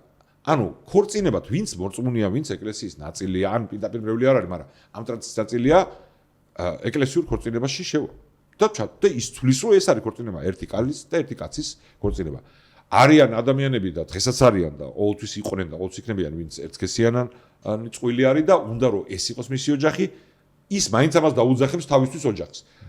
ოღონდ ამის ვინმეს მიერ აღიარების მოთხოვნა არ მოხდება, თუ ამაში არ ერევა საერთოდ სახელმწიფო სტრუქტურები ხო და და ბიუროკრატია. სამართლებრივი შედეგების მიღწევა ურთიერთშეთანხმების ნიადაგზე ხო, არის იქ სადაც საჭირო არის რომ გაიკვეს რამე რა ხდება მათ საერთო ქონებასთან დაკავშირებით, იქ ესეც ხდება დასავლეთში, მაგითკენ წავიდა საქმე, ხო, უბრალოდ ქორწინება საკმარისი არ არის, კონტრაქტს აფორმებენ, რომელიც გამოიყურება ცუდად.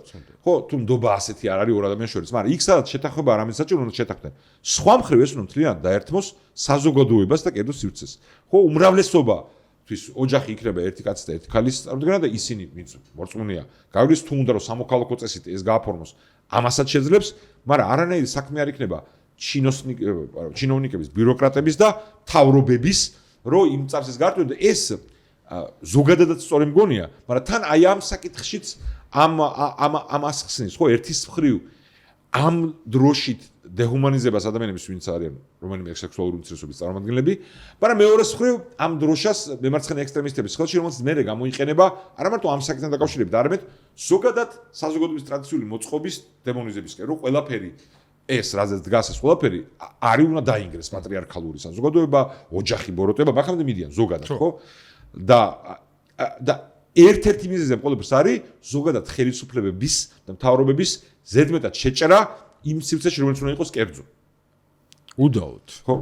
ეს ვინოდა ფიქრობის კარგი პოზიცია და ამით ამ თემასთან დაბრუნება ჩვენ ამ დღეების განმავლობაში სავარაუდოდ კიდე ხშირად მოგვიწევს და შეგვეძლება უფრო განვავრცოთ და წესით ეს ახლა შემდეგი რაც ბოლო თემა მინდოდა არც ახალია და არც ფაქტობრივად ციტატა არ არის დღეს შემთხვევით სკროლვის დროს შემოხვდა ორი თვის წინანდელის შემდეგ რაც ვნახეთ და ანუ ჩემ და სამარცხვინოდ უნდა ვაღიარო ეს ორი თვის წინანდელი ვიდეო დღეს ვნახე პირველად რა ანუ რა ხდება ეხა იმაში და შემდეგ განაგაჩვენე თემა ვიცოდით ეხლა ისე ვერ გამოვიდეს რომ არა თემა ვიცი ხო ეს კონკრეტული არ ეს კონკრეტული ვიდეო არ მქონდა ნანახი და რა ვიცი რა ზოგჯერ ხო იცი რომ ფიქრობ რა უნდა გაგავოცოს ამათ შემხედვარე მაგრამ მაინც ძალიან სასაცილო იყო რაც მოვისმინეთ და ანუ ვიდეოს შინაარსი არის მოკლე შინაარსი რომ ჟურნალისტი რაღაცას ეკითხებდა ეს პასუხობს რომ ზეწოლის დროს მეორე ფრონტთან დაკავშირებითო ერთმა ელჩმა რაღაც ელჩო შეხვდიო და უცებო რეკლამების შეურაცხყოფა დაიწყო და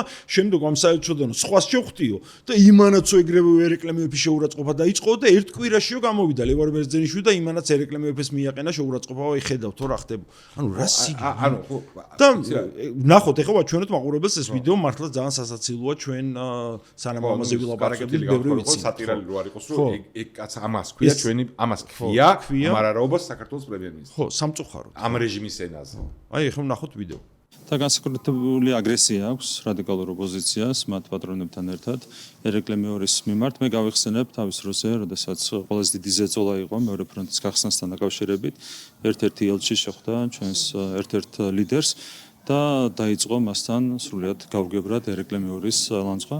ამის შემდეგ მე მქონდა შეხვედრა ჩემს ერთ-ერთ კოლეგასთან, იმავე საელჩოს მაღალი რანგის წარმომადგენელთან და იმანაც უცბად დაიწყო ერეკლე მეორის ლანძღვა და აქედან ერთ კვირაში ერთ-ერთი ელჩი იყო, რომ დომოდა დაკონკრეტდება, რა თქმა უნდა დავაკონკრეტებდი, ხო?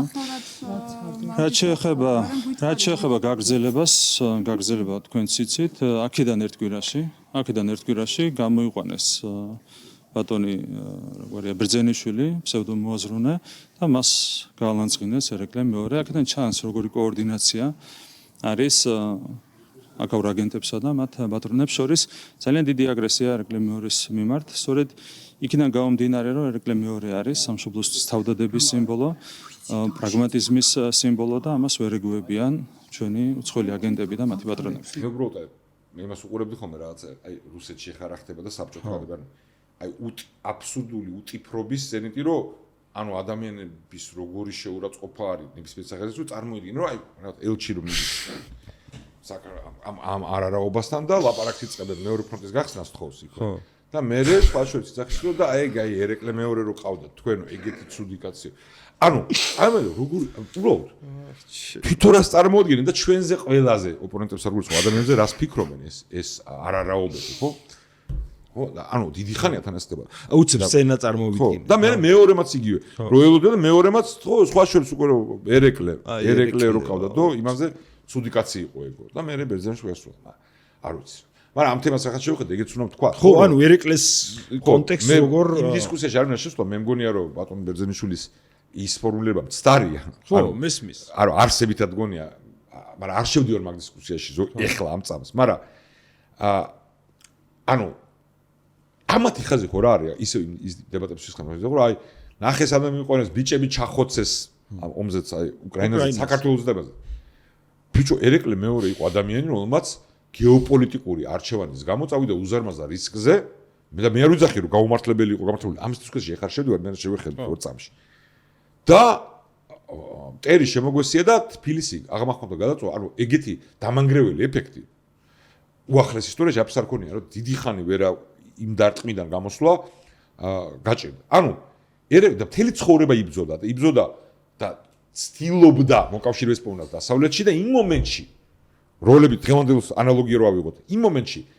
ეგზისტენციალურ საფრთხეს ჩვენს იყო ირანი და სწორად თვლიდა ის რომ აღმოსავლეთ საქართველოსთვის და აქეთ ოსმალურ თურქეთმა უფრო იქვე ახლოს իրენ რომ თუ იმათი გავლენის ქვეშ დავრჩით ხო უბრალოდ შეიძლება როგორც იდენტობა გაუნადგურდა და ამიტომ ეძებდა მოკავშირეებს ევროპაში ის იყო შორს ბევრი პრობლემა იყო ჯერ კიდევ ოსმანეთის წინამდებობა არ ქონა გატეხილი ევროპას იქსაც და პირისპირებები ჰქონდათ ბალკანეთში და სხვაგან და ჩათვალა და ისევ არ შევდივარ რომ იმ არჩევანებში ცივილიზაციურ არჩევანში რელიგიის გამო ყველაფრის გამო ეს არჩევანი რუსეთის იმპერიისთან ამ ტიპის აი გრემოთ ფინლანდიზაცია დაარქვით ხო საგარეო პოლიტიკაში კომპრომისი ოღონდ ტრაქტატში ეგ არის რომ შიგნით სრული დამოუკიდებლობა თვითმმართველობა სწორი არჩევანი იყო ხო და ამის ცივილიზაციის ნაწილად მოიაზრება ანუ ეს უტიფარი ეს ნათქვამი მაქვს და ხშირად გქონდა ეს უტიფარი მატყუარები ერეკლეს ამ თვალსაზრისით ანტიპოდები არიან ანუ ესენი არიან ეს გვეუბნები რომ ნახე რა სისხლი დაღვარეს ბიჭები რისთვის შეახოცინა ბიჭები 9 ძმა ხერხეულიძე ისინი რისთვის შეახოცინა ერეკლემ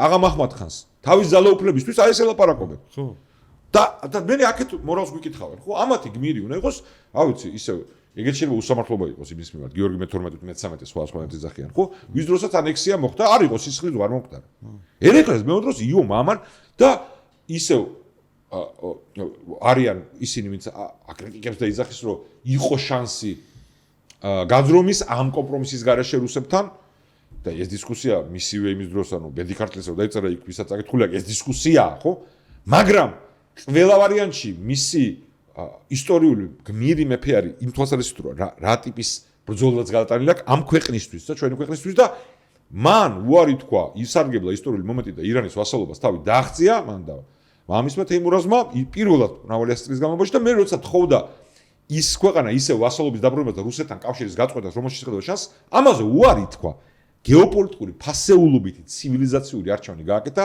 დიახ იმ მომენტში რის შანსიც ჰქონდა დასავლური ევროპული ცივილიზაციის მიმართ ხო რუსეთის იმპერია ვერ შედგა ბოლომდე ევროპული ცივილიზაციად მაგრამ საბჭოთა ბოლშევიკურ სტალინურ რუსეთთან შედარებით შედარებაც არ შეიძლება ხო ისიც ბოროტება იყო სერიოზული და შხამი ქონა ძირში და ამიტომაც შედგა მე საბჭოთა კავშირი იქიდან მაგრამ ერეკლეების არჩევანი გასაგები არჩევანია შეიძლება ვინმესამ აკრიტიკოს რომ იყო სხვა შანსი ბევრი ისტორიკოსი შეიკავებოდა რომ არ იყო მაგრამ ამათვის ამ არარაობებისთვის რომელიც გვეუბნებიან რომ უნდა ჩავწვეთ და არ უნდა გარისხო ფასეულობისთვის და ქვეყნის იდენტობისთვის ერეკლე არის მათი სრული საპირისპიროება ხო რავი რა მე თუ ისტორიებიდან შაჰნავაზი ეთქვათ რომელიც ირანის იყო ისიც არ იმსახურებენ ის კაცი არ იმსახურებს ამათთან შედარებას გიორგი მე-12 ან მე-13 აი ყველაზე უფრო რომ ის დროსაც ისეთ მდგომარეობაში რომ ჩააბარა ქვეყანა და მე ამის ფასი გადავიხადეთ თაობების განმავლობაში ხო მაგრამ არა ესე უტიფრად და მაინც მიბრუნდება ის სცენა ელჩების რომლებიც მისული არიან ნოტით კობახიძესთან ერეკლე მეორის მემკვიდრეობის გასანადგურებლად ვიღაცა ხო იფიქრებს ანუ ამ სცენარს ხო ხო ეგეც თქვით რომ ვაპარაკობთ რომ წარმოდგენები შეიძლება და ამ ყოველს რომ დაჯდები და მოვიფიქრებ ეს ქიმიური პროცესი თავში როგორ არის რა ეს არა ნუ არ უნდა აფრენო გაგვიკვირდეს ხა საგიჟეთი ხო დღეისათვის გონი ყველა თემა შევეხეთ რომელსაც ვაპირებდით რასაც ვაპირებდით ანუ მაგ თემებიდან დამშვიდობოთ მაშინ ჩვენ მადლობა ყველას ვიყურა თავიდან ბოლომდე და მოთმინება და ინტერესი ეყოლა და წარმოიდგინეთ სცენა როგორ ზის კობახიძე შეხვედრაზე ელჩთან რომელიც ერეკლე მეორის მემკვიდრეობაზე მას ნოტაციებს უკითხავს. ამ ფარისეულ. მადლობა მეგობრებო, ჩვენ შეხვდებით შემდეგ 4 შაბათს, გამოიწერეთ ჩვენი YouTube არხი და საინტერესო ესეთ მიმოხილვებს შემოგთავაზებთ მომავალშიც. მადლობა.